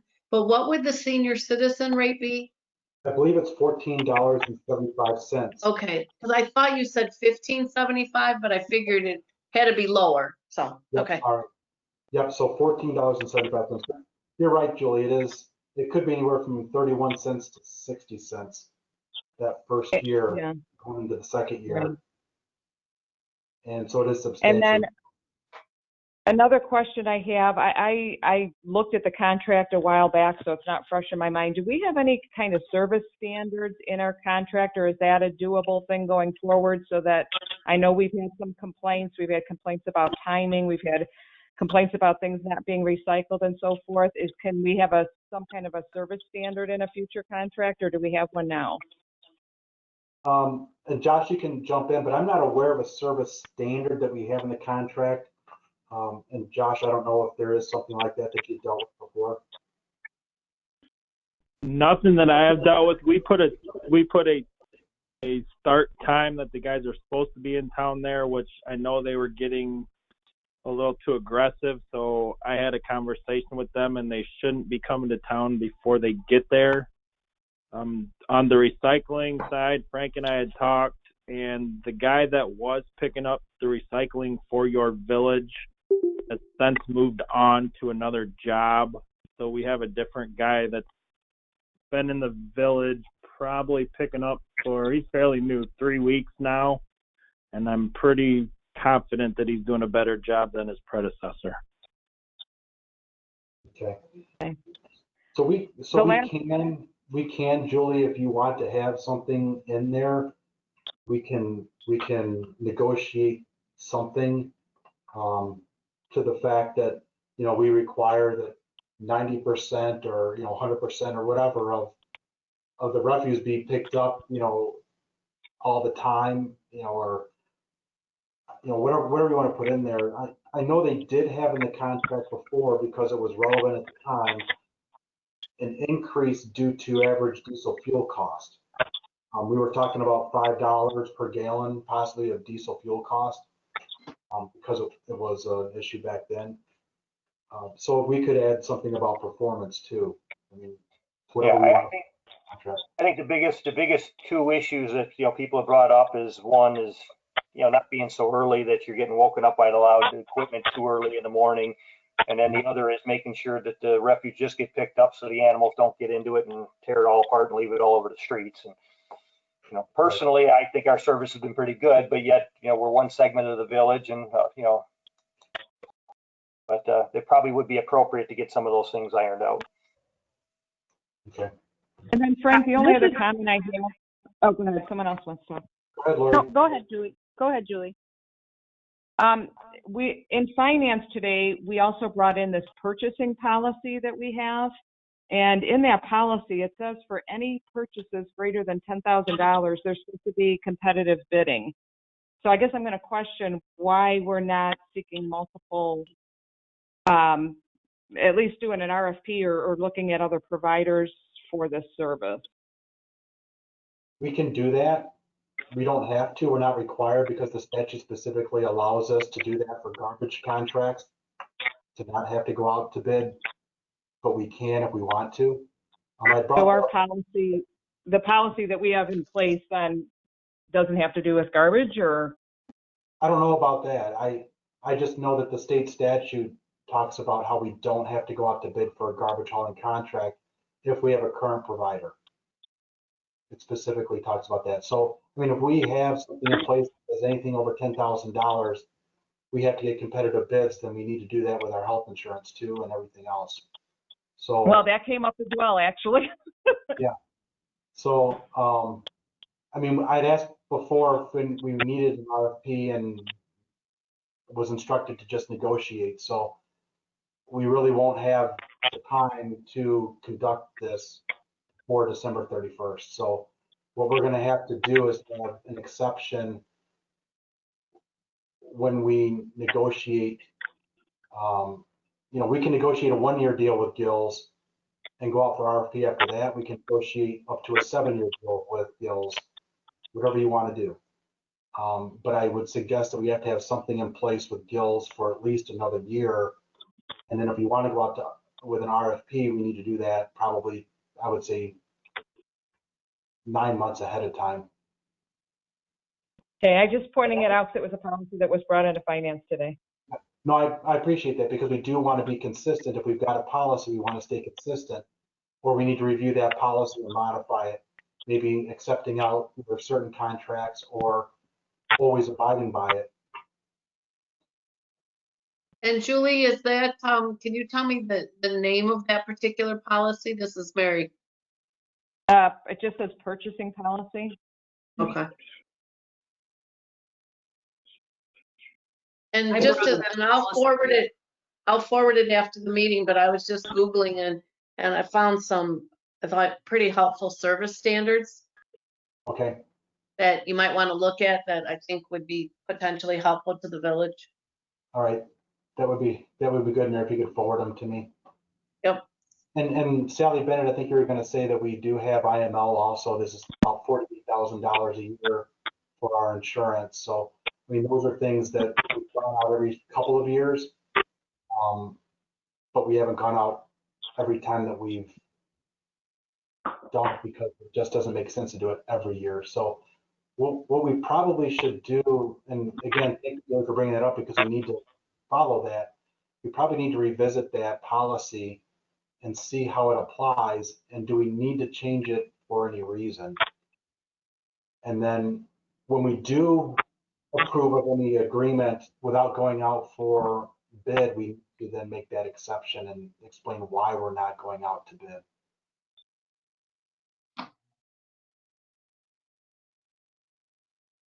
So, Josh, I mentioned before, if you could take the previous agreement and then make the changes that we had talked about, if you could send that out to me or Kelly Simons or both of us, then we can distribute that to everybody else, and then they can take a look at the current agreement with these changes.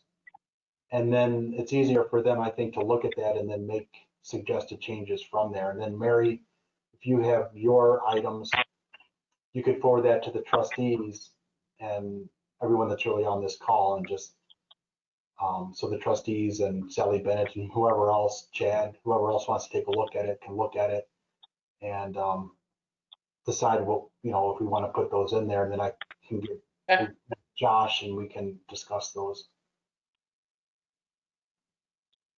This is Lori. Yeah, I can do that. No problem.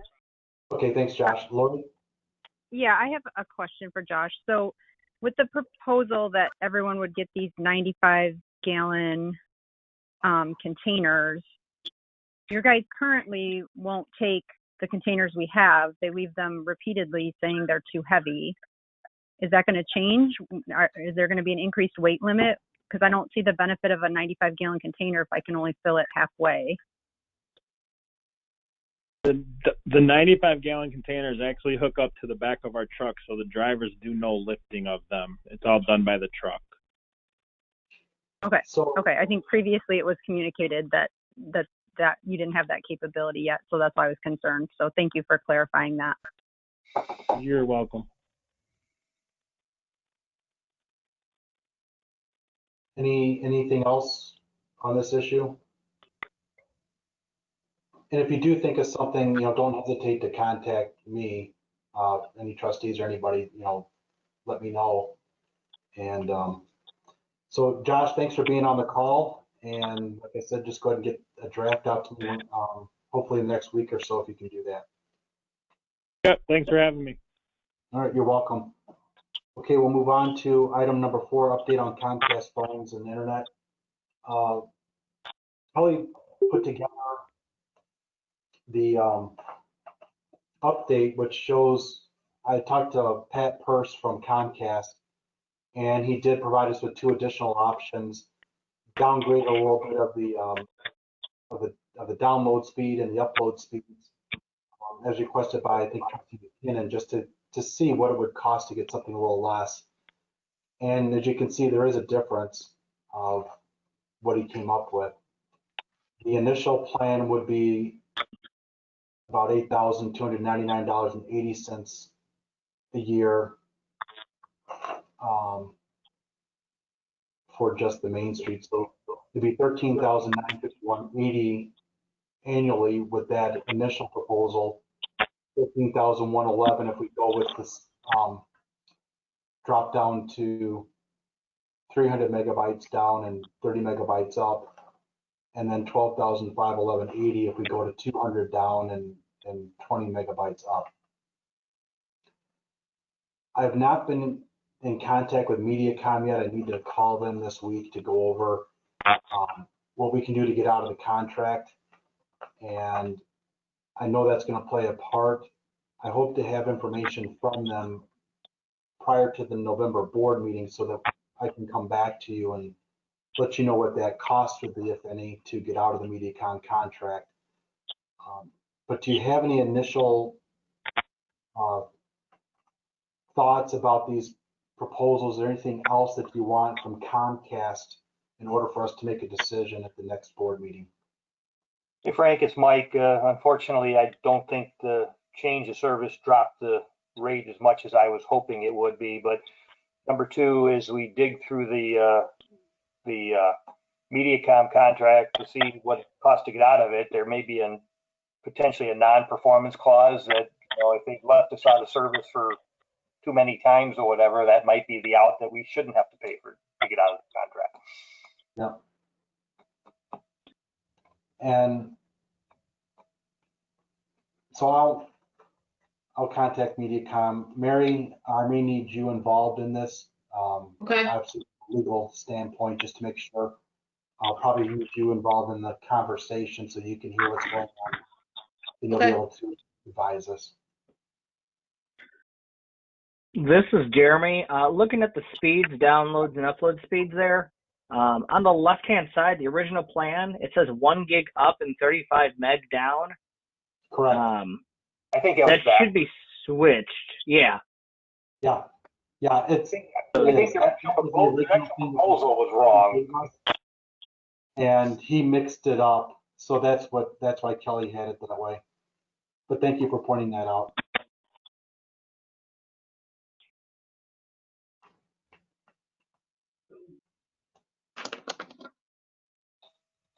All right, so if there's nothing else, and again, it's one of those things where if you think of something, let me know. But we'll move on then to downtown business sign. We had inquiry from the Winnebago Chamber as to the business sign that's across from the police garage that directs people to turn down the road to go to our business district. And that sign is outdated. I think we have some businesses that may be on there that are no longer in business, and some new businesses that don't have a sign up there yet. So I think Nicole from the chamber has contacted Kelly about who owned that sign and who owned the property. And then we got further a request from Mike Woolbright at the Scoop as to how do you get on the sign, and that he also believed that we needed to update it. He said there may be some ability to ask some businesses to contribute to that expense, if there is an expense for the sign. So Kelly, I don't know if you have any information, if you're able to follow up with that. I think you were the one that Nicole contacted. I have looked into it, but I have not found any information on it at all. I have information, Frank. This is Stan. That sign was put in when I was community development chair 12, 13, 14 years ago. And that was RJ Veal had put everything together on that. And I believe each individual sign was cost the business, I think it was like $100 to $150 each. Okay. So the idea is each business paid to have his or her business or its business name on there. And did you remember, Stan, is that property? I would imagine the village would give approval to have the sign erected there, so the village would have to approve of the. That's correct. That basically what we called it was the totem pole. And that was, I believe, the old gas station's sign that was there, and we utilized that And we contacted RJ Veal, and he made up all the signs for it for all the businesses that were existing at that time. And that would have been before the Winnebago Chamber was even created, because I believe it was created after that. That is So- correct. That is correct, yeah. My wife is the one that came up with the chamber at that time. But yeah, it was done prior to the Chamber of Commerce. Okay. What I would suggest, is thinking out loud, is that we have the chamber find out who would want to have a business downtown on that. And then do you want the village to be in control of this? Do you want the chamber to be in control of getting all this together and figuring out the cost for the sign? And I'd be looking at community development as the one to oversee this if we're going to have the village do it. Yeah, I think that would be a good idea. We had another sign that sits for the clinics and stuff up there, and that was a wooden sign that completely fell apart. And I think that's what Stan was talking about. They use that sign, and that is on village property where the sign is now. Yeah, that'll be fine. We can take care of it. Okay. So what I would suggest is that when you look into this, then utilize the Winnebago Chamber, because they do have the direct contacts with all their chamber members, and then you guys can decide what the price would be per business. Okay, so mine, I'll do that. I'll take that responsibility, Frank. Thank you. You bet. We'll move on to snow removal in downtown business area.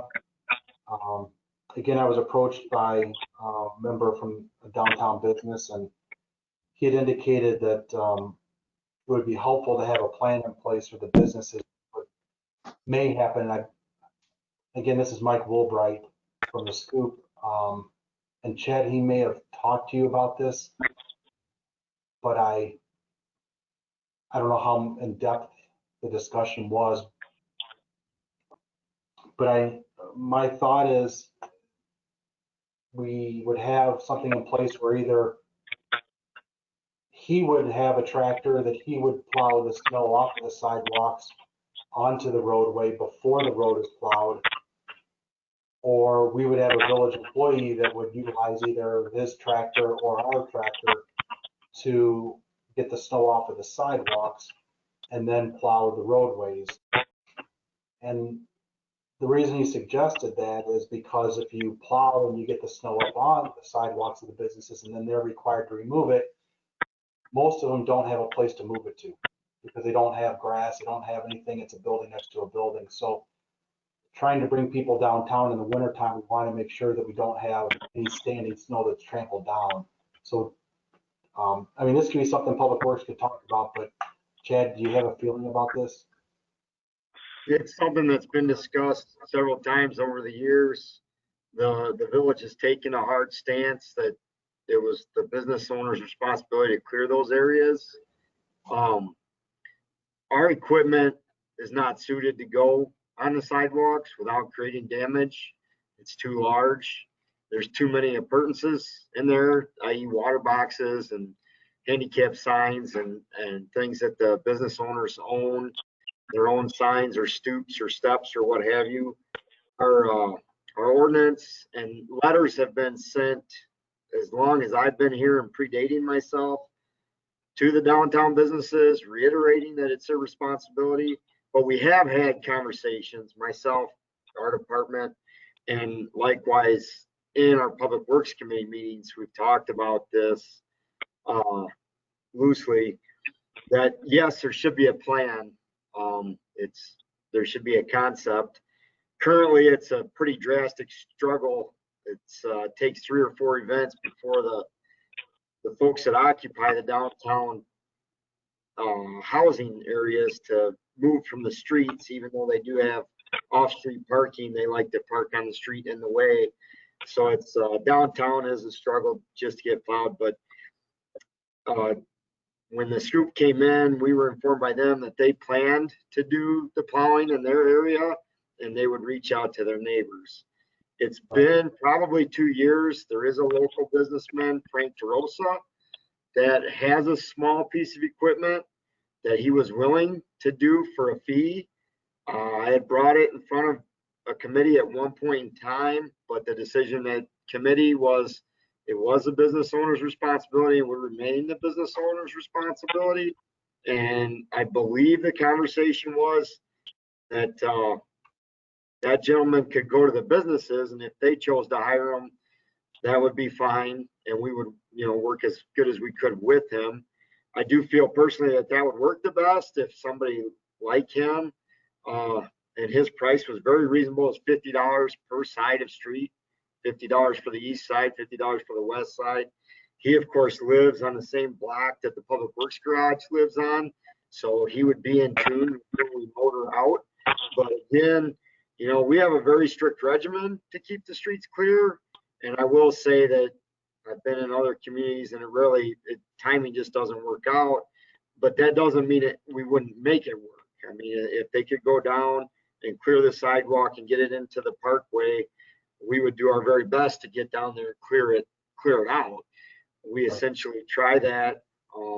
And right now there's probably 1/3 of the businesses that abide by the law of it's their responsibility to clear the roadways. The hair cutter does it without, they hire somebody and it's done. Mr. Doyle does it when he comes in at 9 a.m. We're long gone from the area typically. We're typically down there between 1 and 5 a.m. depending on the snow event. But I would be in full favor if either the businesses did it and worked with us, and simply you go to larger towns like Janesville and Green Bay. It's very simple. The business moves it over to the parkway. If we get in and remove it, we do. And if we can't get there due to parking, we try to come back the next day or the next day and do what we can. But each downtown is built differently. We do have street lights, we do have signs, and we do have water shutoffs in the sidewalk. So yeah, we'd be willing to work with them, but it is unique how the story changes, because in my presence with Mr. Woolbright, he had said that they planned to do it and they were going to reach out to the other businesses. And our response was that would be great, and we would work with them on clearing it away once they got it off the sidewalk. And we do make the effort, if the downtown area is cleared, we can drive in the parking stalls and get salt towards the sidewalks, but our equipment is too big to get on the sidewalk. And he did mention that he would talk to the business owners and try and do it that way. But the other option with Mr. DeRosa, that might be actually the best option. We have one person that we need to deal with, and that person, we can coordinate with. He just goes to, like you said, all the businesses and said, look, I'll charge you $50. Okay, Mike Woolbright, I'll charge you $50. If anyone else wants to come along, they can help subsidize that cost. I think that sounds like a great option, because now we have one person to talk to, and you and Jimmy talk to him and say, okay, this is how we want it done, where we want it done. And it's easier than talking to 10 or 12 business owners who might shovel it out in the middle of the road 10 hours after you've gone by. So yeah, absolutely. And Frank DeRosa does a good job, and he has, a specialty piece of equipment that does a really good job and is properly sized, and he made the investment that way. We're unique, and we have a block and a half downtown, so it doesn't just, we can't be justified to have it. But again, Mr. DeRosa is a legitimate business. He is licensed and insured, and we have over the years had this exact discussion with him. So right now it could be a perfect launch pad. Do you have the opportunity to reach out to Mr. Woolbright and mention Mr. DeRosa's name? Absolutely. Okay. If you need information from me, let me know and I'll get it to you. Otherwise, if you could reach the board, and this may be an option. Yeah, we'll run that direction and report back to committee. Hey, Chad, I'll throw that as an agenda item on the Public Works, just so we touch base on it next month. Very good. All right, thank you. Next item is the Trailblazer sign for tourist-oriented direction sign program. This is something I've talked about at the chamber for years, and it allows, when you have the blue signs on a highway that say gas, food, lodging, you can have them on a highway and the IDOT will do those, but only if you have an exit ramp at your exit. The village doesn't have an exit ramp going up on Oneida Street. It's an actual stoplight. So we're not allowed to have those blue signs with all of our restaurants and gas stations and future hotels listed on there. So we would have to do, a business can do that Todd's signing, and the Scoop has qualified for that. In fact, IDOT is creating the signs now. They will post a sign on 20, both directions, prior to the Oneida Street, and it will have the Scoop on there. You may have seen, I think it's Winnebago Kennels or whatever kennels are west of the village, you'll see that same sign, a little blue sign showing that it's to the south, I believe, of 20. What we need to do is we also need to have trailblazing signs in the village. So we need to approve of and have trailblazing signs in the village. And there has to be one that comes off of 20. So when you come into Oneida Street, it has to be relatively close to the intersection so that anybody driving can see that sign. And then we have to have one further down Oneida Street showing them that they have to turn in on Main Street to get to the downtown for the Scoop. So likely we'd have 2 signs in the village. And again, I don't know if community development wants to talk about this. I do have some information, but we do need to have some type of policy or something in place so that if a business such as the Scoop or any other business that qualifies wants to have a Todd sign, that we have in place what the requirement is for a Trailblazer sign. You know, what is the cost? Do we charge them? How much do we charge them? I think the Todd sign, it might be a $75 one-time fee that IDOT charges them. So again, I think this is something that we need to have in place, especially since we have a business owner that's going to have this, can't display the Todd sign until we have a Trailblazer sign already placed. Hey, Frank, here, just a thought. I know it'll be another topic on the agenda here coming up, but you know, the administrative positions for the village and everything else. I mean, there's a lot of these things on there, and I guess as we think our way through what those administrative positions might be, and somehow we may get 10 more hours of people out of there, whether they'd have the skill sets to dig into some of this stuff. Because honestly, these are all good ideas, but we don't have the horses to pull the sled. Correct. I mean, and so maybe that's, you know, an opportunity when we are thinking about these positions or whatever, that if we can't somehow get some support on, you know, if you turn it over to a committee, you turn it over to a committee of trustees. Right. You know, we don't have the kind of time to be able to dedicate to that. You know, we're supposed to be a sounding board, a guiding board or whatever. And, you know, it's just, you get a little overwhelmed with some of these tasks. So, you know, maybe that's just something to keep in the back of their mind when we look at what the compensation is for these folks and whether we can try to get a few more hours into some of these projects. No, that's a good point, Mike. And, you know, something like this, you know, we would also look at Kelly, and again, we have Kelly and Sally that are going to be doing extra work because of, we don't have an administrative assistant. Diane will be coming in. So that's a good point. We hopefully will be able to have 1 or 2 more people that can help us with this information, and then the committee would only be there to approve of what work they've done or give them a direction as to which way to go. So I've done some of the research on the Trailblazer signs. I do have that information, so I can, you know, get that to Kelly and she can distribute it, and then we we can see if we need to have additional staff work on this particular issue. So I'll work on the Trailblazer issue, and then we'll move on to number 8. Again, this is another issue, something that was brought up when we had a downtown discussion regarding having tents set up for restaurants having outside. It was brought up by our Reflections owner. I just put it on the agenda to have it on here to discuss. I think it's something we need to look into. I'll look into this with Mary. I don't think we have an ordinance in place that addresses water runoff from one neighboring property to another, but I think it's something that we do need to look at. Okay.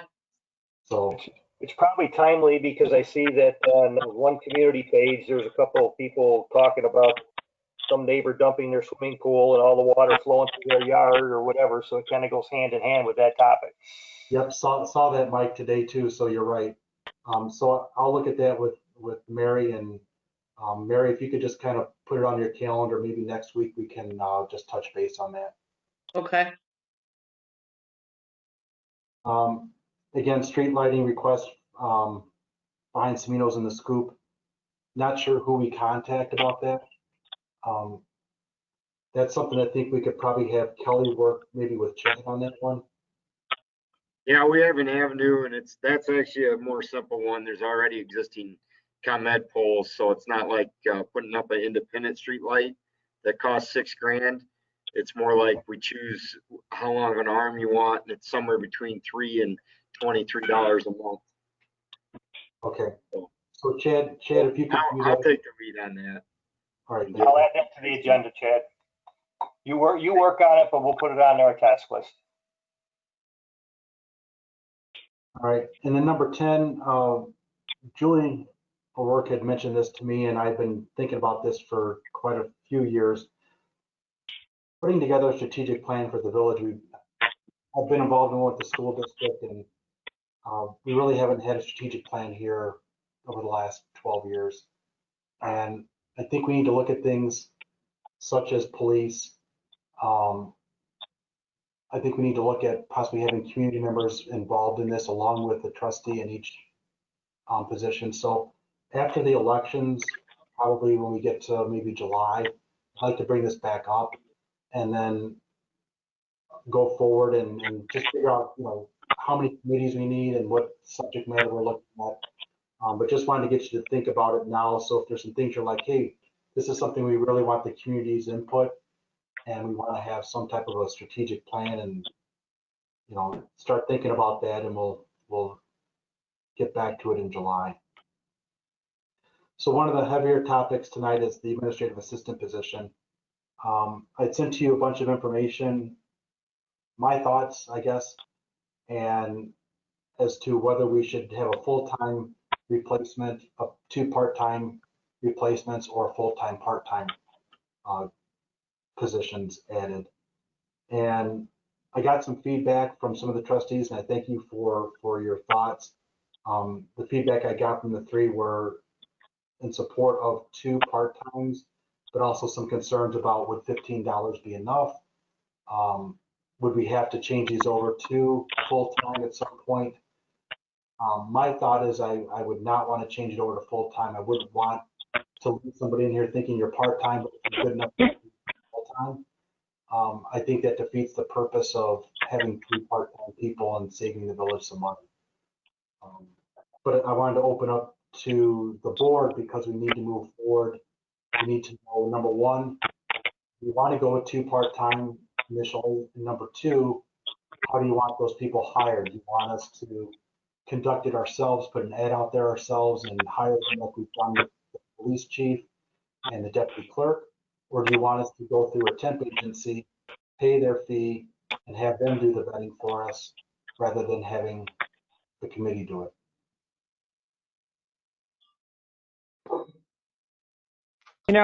This is Julie. Just because of the timing of this, I mean, we're coming into budget season, which is Sally's life pretty much going forward. I don't know how we're going to get these things filled without the help of an agency. That's my opinion.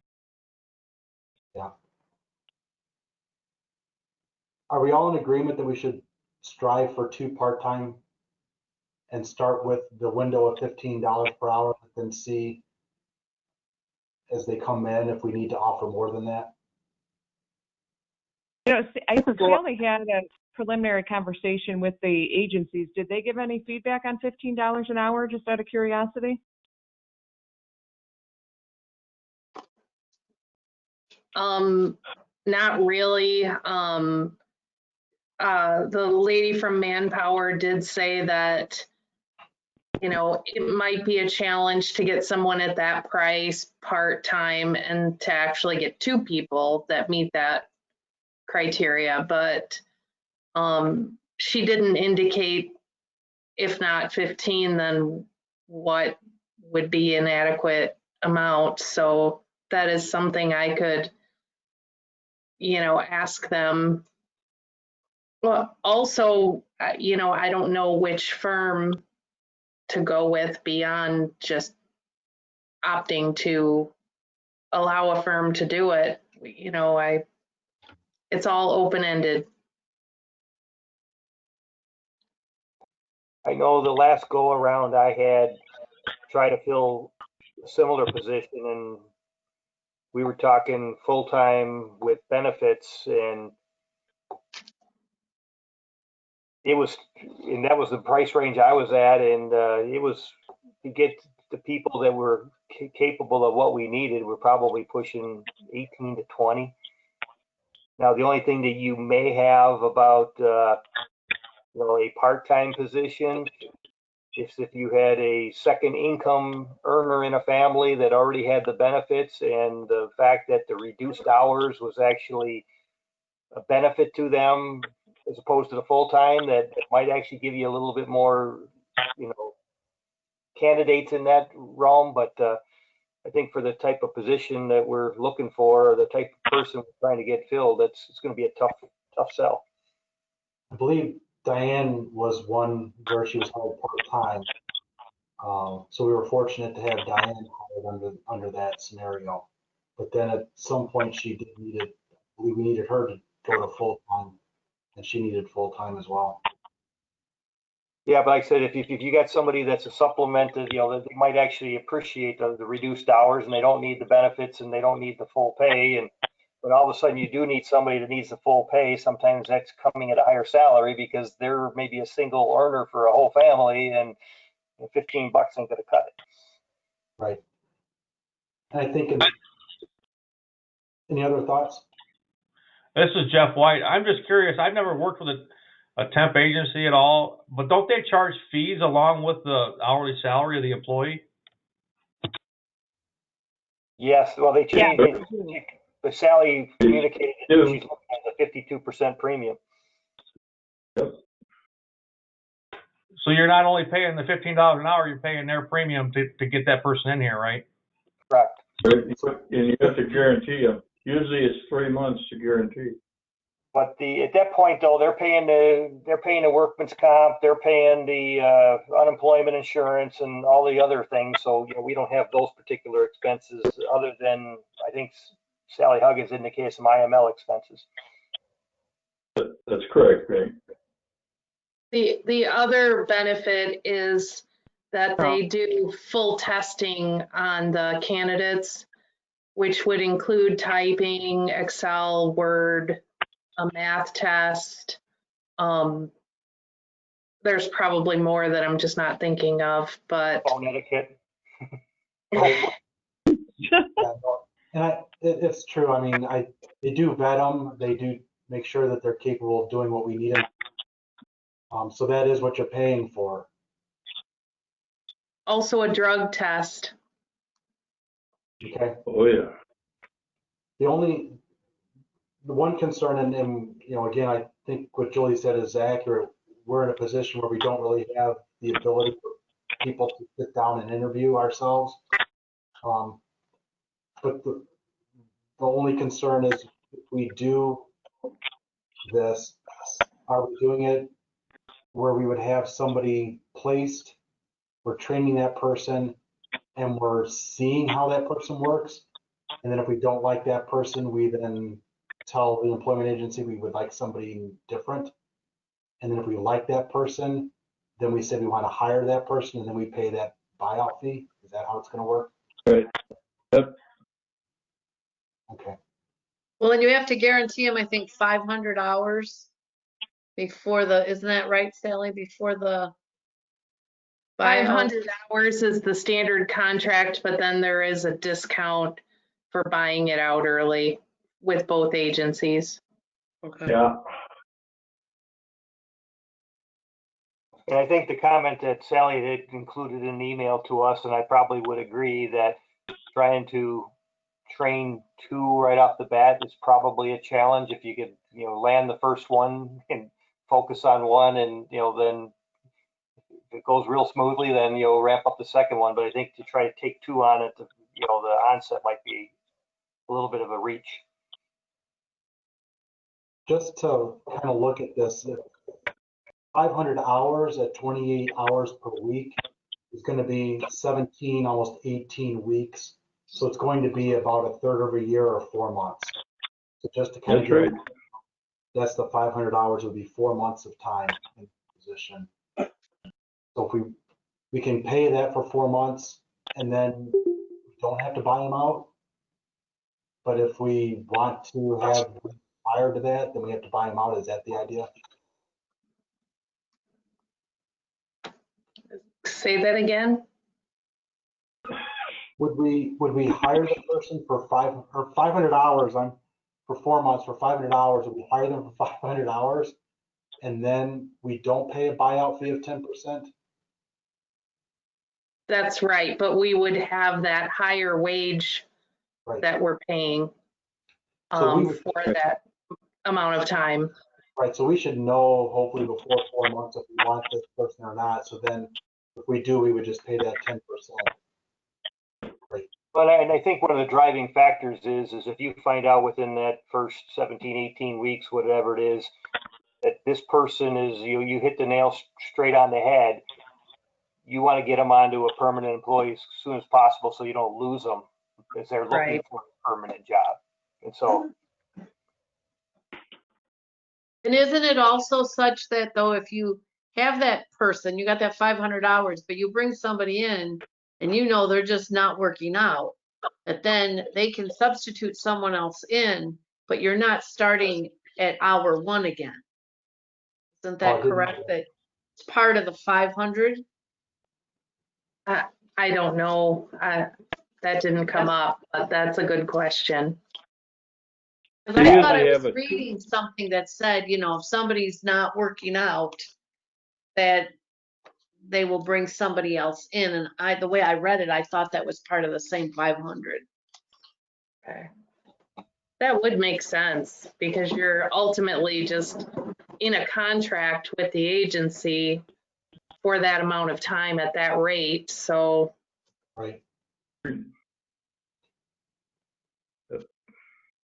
So I guess what we would like is direction from the trustees, and do you want to go with an employment agency, and if so, then which one? We have yes. So we have first staffing, manpower.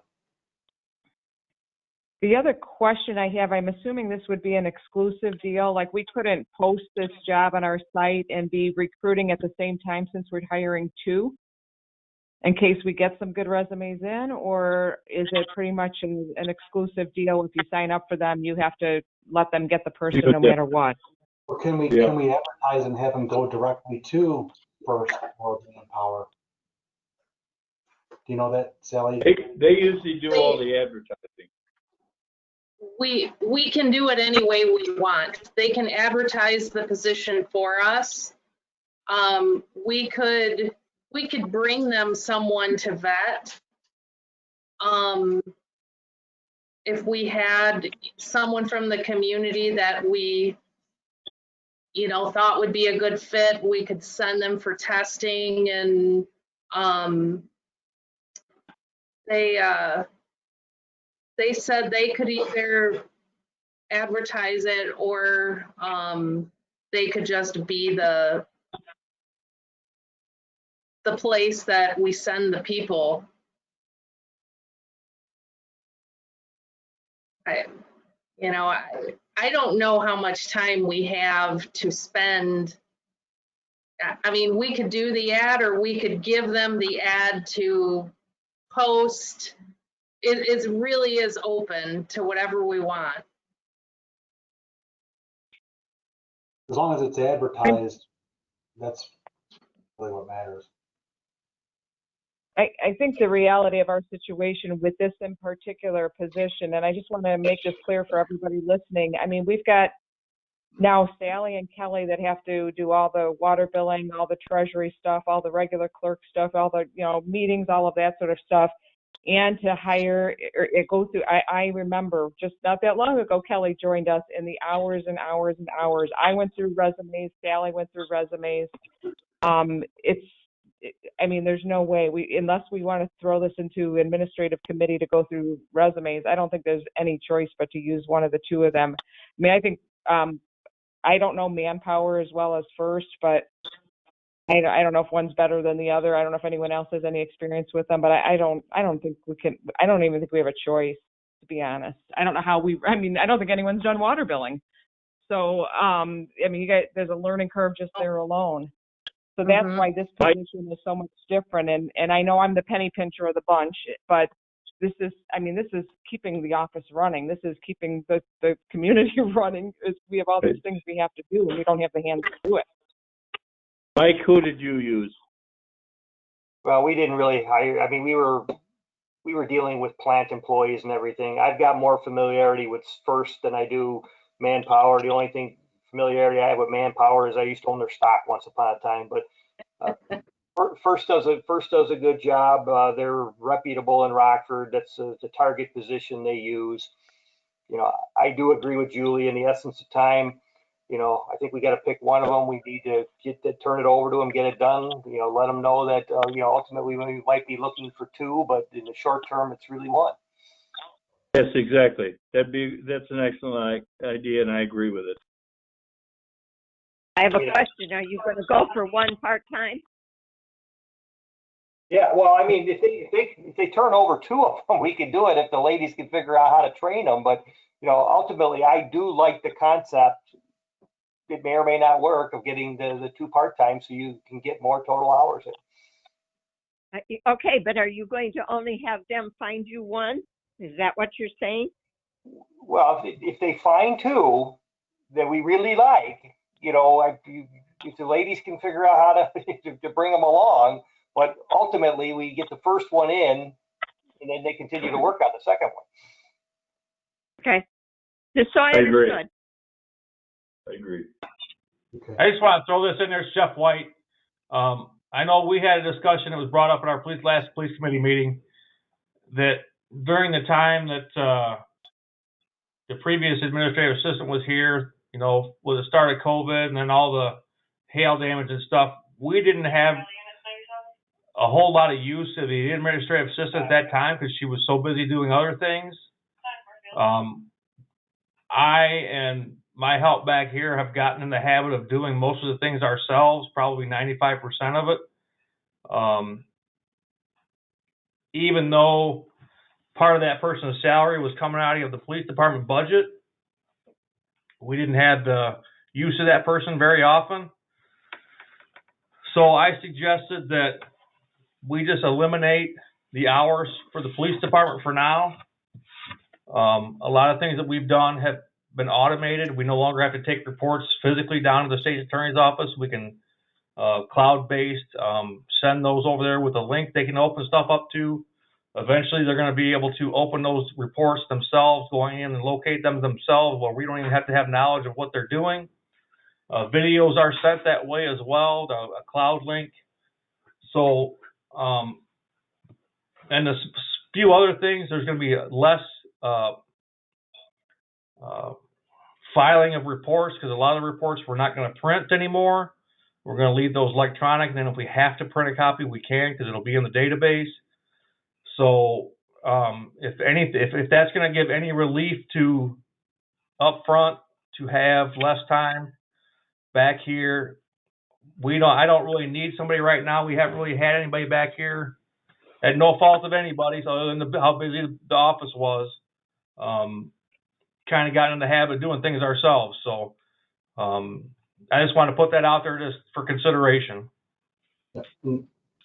Thanks for mentioning that. The only concern I have is we don't want to get our high-priced, experienced people that can use their talents otherwise to be bogged down in general paperwork that an administrative assistant can do. So we do need to review that and make sure, okay, where can the police department utilize an admin assistant? Where can Public Works use one?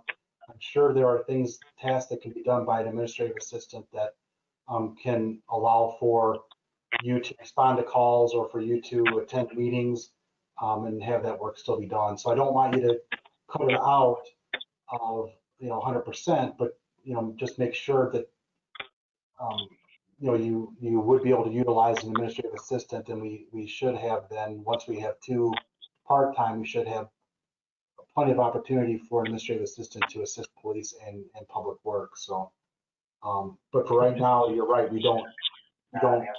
You're not missing that person, so you don't have to take someone right now to cover that. So that's appreciated. But in the long run, still think about how you can utilize one. No, I have no problem with that. It's just there are some standards that have to be met back here as well. They have to be fingerprinted for the FBI. They have to be LEED certified. They have to be able to look at juvenile records and have a disclosure agreement, those types of things. So there are things they need to go through, and it's going to be the same thing with as far as the training through the government. That's all going to have to be done too. I can't think of it right now, but and again, it doesn't have to be done right away that's something that we should discuss, whether it be with the supervisors meeting in October. Maybe we can talk about this a little more in depth there. And I just would encourage, this is Mary Gaziano too, whichever one you go with, to really determine whether or not you can get somebody else if that person's not working out very well. Because as I'm reading, or going back to read, it was a first day performance guarantee that basically said, this person comes and they're no good, we won't charge you for that day. But what if they give you somebody and they're really not very good? Are you stuck with that person for 500 hours? No. I'm not. We'd have to look at the contract, Mary. I don't know.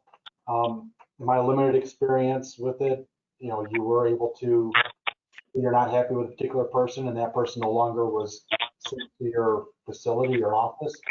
But I don't know the exact part of the contract. What I would suggest is that we go with First Staffing. I mean, I've had experience with them. I've not with Manpower. I think all of us have had experience with First. Nothing negative. And we would go with First Staffing and then review the contract. And if there's any concerns with the contract, we bring it, to the trustees. I can contact them, or you can contact them and say, respond one by one. Are you in agreement with this contract? But as what's been pointed out is we are in a need for hiring these people. We don't have the ability through the trustees and the staff to commit to hiring them ourselves. We do need the assistance. So what I'd be looking at is probably a motion to hire up to 2 part-time administrative staff personnel working a total of 20 hours per week at the rate of $15 per hour, which could be negotiable. But to start at $15 per hour and to have First Staffing be utilized to assist us in finding these people and presenting them to the village for hire.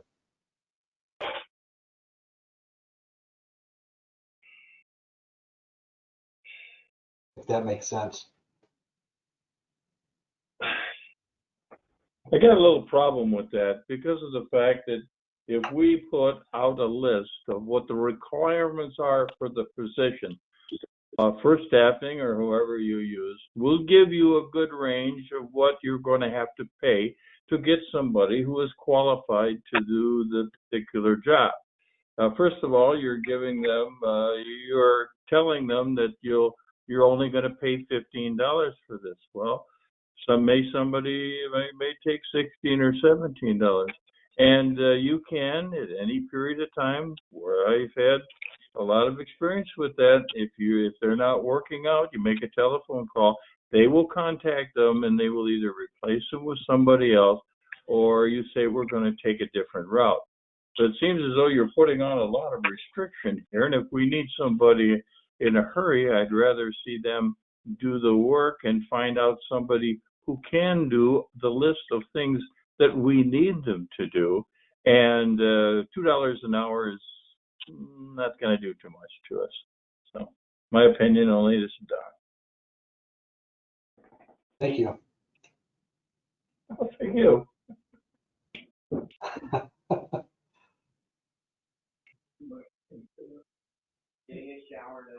Any other thoughts? Do we need, anybody want to make a motion? Yeah, I'll make a motion for that, because I think that's the only way that we're going to get this position or positions filled with a qualified person. I'll make a motion for that. Okay, what is your motion? My You motion changed is what that, you had. yeah, well, my motion would be that we seek through first the staffing, a qualified person or two for the position of deputy clerk or administrative assistant, whichever way you call it, that would meet our requirements for the particular position. And No that ain't pay a bunch. restriction? I would think that we would need to have something in terms of pay so that we're authorized to pay something. I don't know. Something. Why don't you say between $15 and $20? I don't know. But don't all speak at once. In my opinion, $20 an hour would be too much. I think. Okay.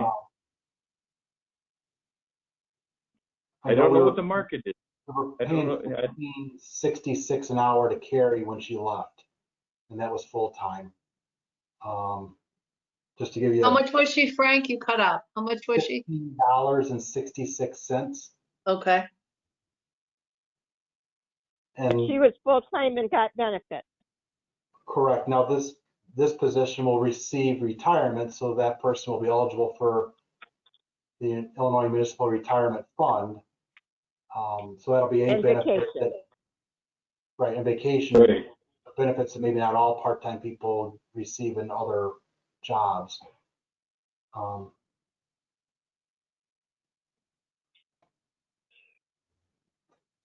So we have a motion to hire up to 2 part-time people for an administrative assistant position through First Staffing. We don't have a dollar amount. The suggested amount was between 15 and 20. Does anyone have an idea of what they think a good range would be, if we should offer a range? I just would like to see what the staffing person that we do business with, see what the range would be for the particular person or that qualification would be. I have no idea. So let's say we went $15 to $17.50 an hour and told Fine. First we would look at that range, and they found somebody and said, okay, we think $16 an hour would be suitable for them. Then that's what you would want to start them at, correct? Right. Yes, correct. If they said it's more than $17.50, they said, no, this person's going to need $18 an hour or more, then with this, if we went to $17.50, we would not be able to do it without additional okay, but I'm not sure I want to go too far above $17.50 because, it starts adding up. when you're adding on. Yeah, that's 50 right. Yeah, 50 because amount if you of start staff. getting on, you say you want to hire them full time. Look at the pennies you'd have to come forth. They'd be into the $20-$25 range. You know. There we're talking more than our deputy clerk or our treasurer. Right. That's right. That's exactly right. That's exactly right. So. Well, one thing, Don is right. This agency is going to know where the ballpark range for this type of position is going to fall, and we've already gotten feedback that 15 isn't going to cut it. So whether we do 15 to 17, 15 to 1750 as a starting point, maybe we just go with that. And if they come back and say, I can't find you anything, then we got a real big problem, I guess. We got to start somewhere. Right. And this motion is pending approval or review of the contract, right? True. Correct. You have to have that. You got Mary. So in your motion, Don, you would have it subject to review of the contract terms. Right. I think review and clarification, because, there is something in here that says you do it for a year and then it's month to month, but notwithstanding that you can terminate it by either party upon 30 days written notice, subject to this other section. And then Correct. when you go to that other section, it talks about, well, if there was an assignment given, what's an assignment? Then that assignment would have to be finished. Yes. Yes. So true. I just think there's certain things that need to be clarified. So we're all on a clear understanding of exactly what the village would be on the hook paying for if somebody didn't work out. That's right. That's right. But that's the part of being an employee. I'll tell you right off the bat, I've hired quite a few people, and I have been disappointed in about 3 of them that I personally thought was outstanding. But I made a mistake. I'm not perfect, but that's right. You have to look at the entire package. If you're focusing in at one thing, well, that's good. They can do that. But in the positions that we're looking at, look at the different things that that person can do. So I guess that's the way you have to understand just the way who you want to hire, I guess. Okay. Yeah. So Don, second. Right. So Don, I'm just, I think Julie's kind of aligning with what you're saying. I'm just thinking if we put in a range of $15 to $17.50, we can tell that to First Staffing and say, here's a range. And they can come back and tell us, okay, you better offer $17.50, or you're okay offering $16. That's it. That's how you do it, Frank. Than to say, here's $17.50, find somebody. I'd rather give them a range. No. You don't do that. You give them a range. Tell them what you want, and then they'll come back to you. And for this, we can do that. Okay. Yeah. And then I've also had it done at the end of the time. We found somebody that was fine at the end of 3 months period. We're going to hire full time, and they wanted to charge me $1,600 because we found this person. So there's a little clause in there you look at too. Back then it was something. Okay. Thank you, Frank. Yep. Thanks. Frank, we have a motion. Yep. So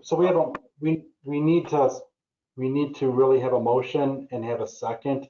And what I'm understanding the motion to be is we have a motion to hire up to 2 part-time people through First Staffing with a pay range of $15 an hour to $17.50 per hour, and subject to review and clarification by our attorney, and also approval by the trustees after the explanation of the contract.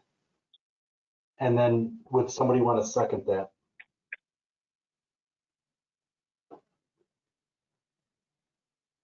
I'll second it, Julie. Okay, so now we can continue with the discussion. Any additional discussion? And this would be the contract through First Staffing, correct? Correct. We're only focusing on one. Okay. And so we're going to approve approve it, but then we still want the trustees to take a quick look at it like we've done before.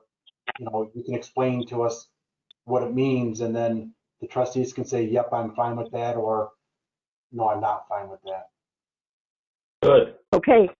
At what point then are we going to be able to go forward? Not until after the November meeting? No. When we get do we have a copy of the contract right now? Yes, and I will contact First Staffing and get clarification and a better explanation to answer certain of the questions that we've discussed tonight that I've taken down. So then when our village attorney sends that information to the trustees, they will have, what, 5 business days to respond? Or 7 calendar days to respond, maybe 7 calendar days to respond. I would try to shorten it up a little bit on that. We've got to get 3 days. Yeah, we got That, yeah, whatever. If you want to do 3 days, that's fine.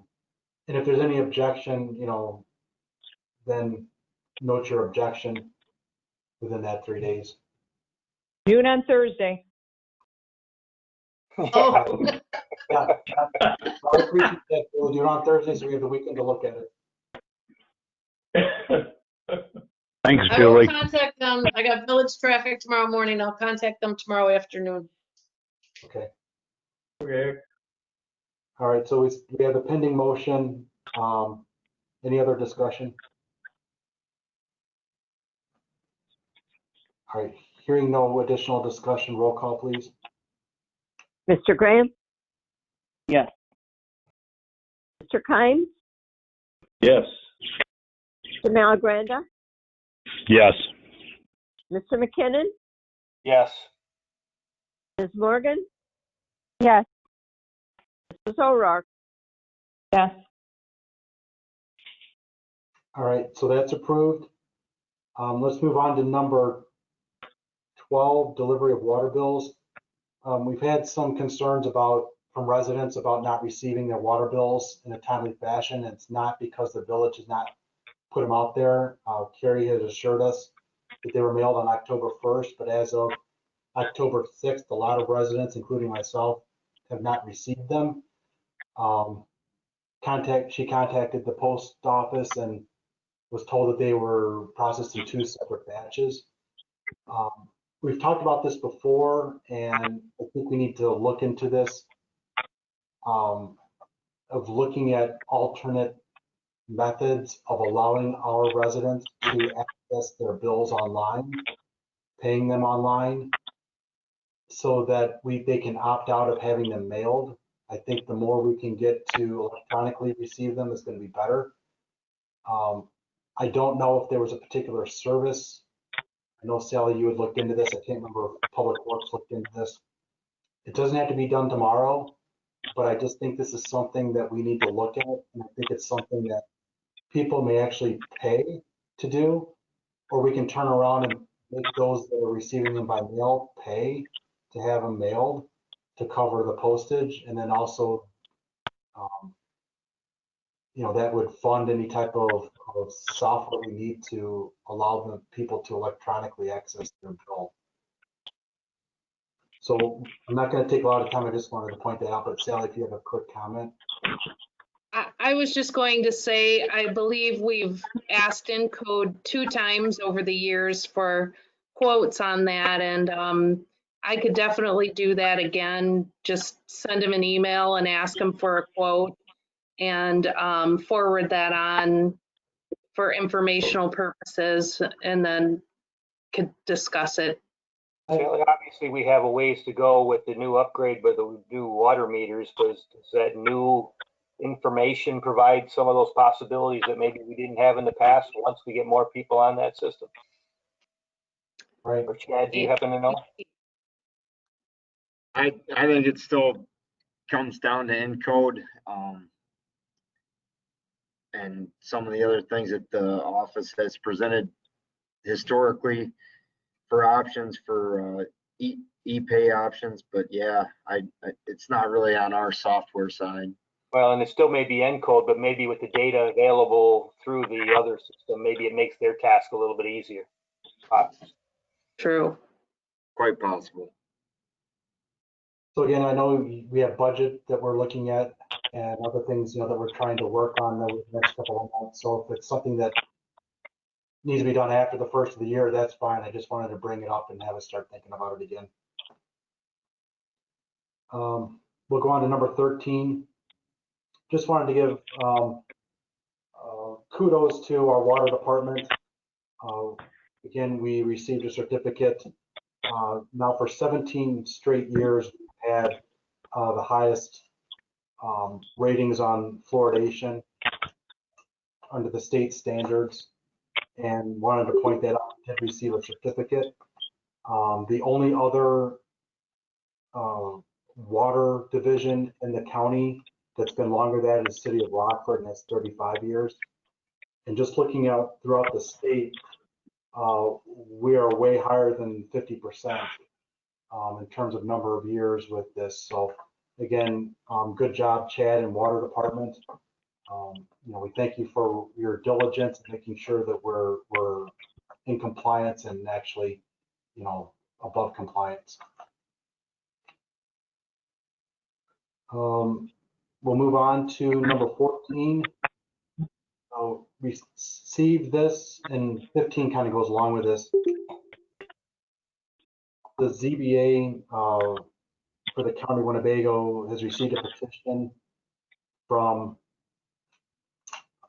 the attorney representing the Long Company. And because we're within 1.5 miles of their property, we have the ability to vote on this. If we were to oppose it, then a supermajority of the board members would be needed to approve this. If we don't oppose it, then it's just, I believe, a regular majority that would have to approve a modification. So the first item is the property that's part of Pen 14-20-200-008, representing approximately 0.53 acres. Is there any objection from the trustees to allowing this to change from ag to heavy industrial? No, Don. Okay, so not hearing any objection to it, then we won't need to, we'll just let the county know that we're not opposed to it. And then the next item is the other 1.777 acres, again being changed from ag to A2, which is agriculture related business district. That's also for DeLong Company. And that's a Pen part of 14-20-200-002. Again, any objection to that? All right. So hearing no objection, then we will let the zoning board of appeals know we're not objecting to it.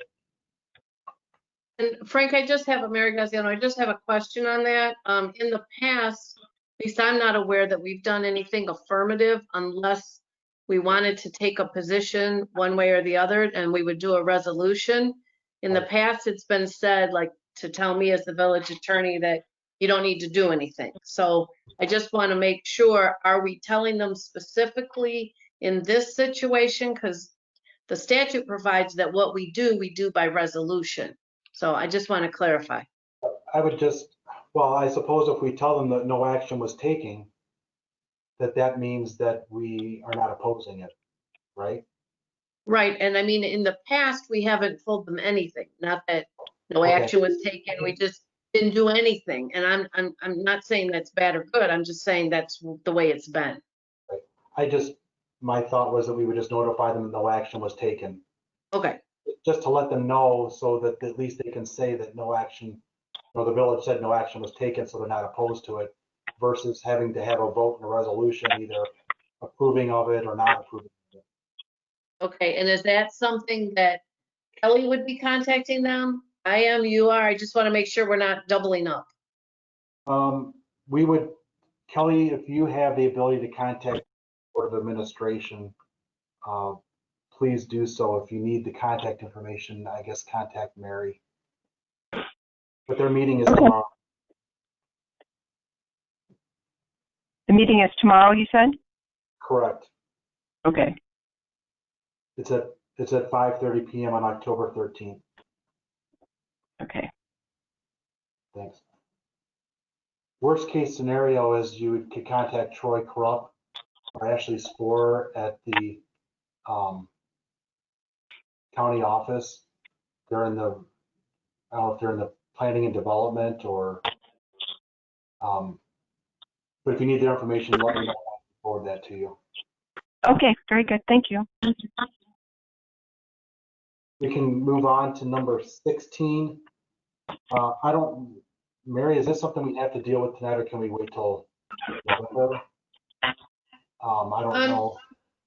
No, I think that's going to take us more discussion, but my next court date on this for case management conference is October 29th at 9 o'clock. The only reason I guess we might want to have some discussion, and we may even want to do that by a special meeting, is because of the issue of the taxes and that they'll be sold again for delinquency. I believe that's November 16th, but that would be after the next, or, it would be, that occurs, we have a board meeting before that happens. Okay. I'm going to leave it up to the trustees. I know we're getting to 10 o'clock and this is the last item on the agenda. We have an offer from the attorney from Mantle Development with authority to basically turn over the property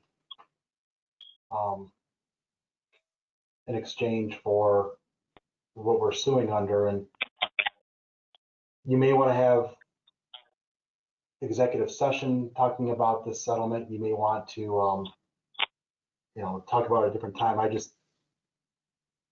just think it'd be better to talk about it in November if we don't have to hurry up and do it tonight. November. All right. So if nobody objects to continue it to the November meeting, if we could lay it over to the next meeting, I suppose if we could have a motion to lay over, is that how we would probably do it, Mary? Right. And if I find something in between that is critical, which I don't have any reason to believe that, but if I do, I'll certainly bring it to you, and we had to do a special board meeting. Okay. So if we could have a motion to lay it over to the next board meeting. Julie, Jeremy, I'll make so the development. So Julie made the motion to lay over. Jeremy, did you want to second that? I will second it. All right, thank you. Any discussion? No discussion, roll call, please. Mr. Kine, Yes. Mr. Malagranda, Yes. Mr. McKinnon, Yes. Ms. Morgan, Yes. Mr. O'Rourke, Yes. Mr. Graham. Yes. All right. That's approved to lay it over to the November meeting on November 9th. If we can go on to future meeting dates, please. Public Works, November the 2nd, Monday, 5 o'clock. Police, To be determined. Finance, Monday, November 9th at 5 o'clock.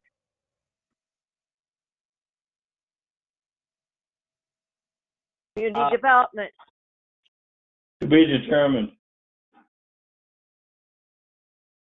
somebody want something? There's a second finance meeting on Monday, November 23rd.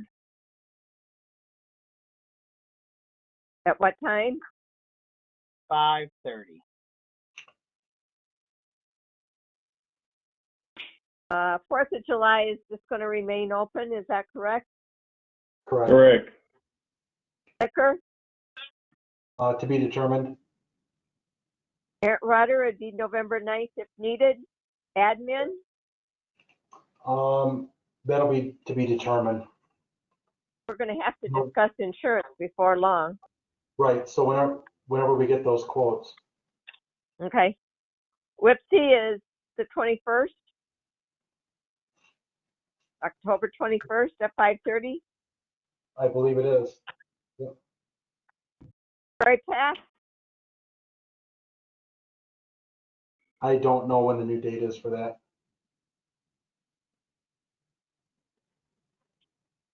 We have nothing on the NIMS training, and the committee of the whole is waiting till we get back in Correct. regular meeting. Yep. Okay. That's All it. right. Got one thing. So What we have about new, what about the rules of trick or treating? Masks and I read the New ones that business, came or- from Springville. well, so for Halloween, we've approved that Halloween would go forward.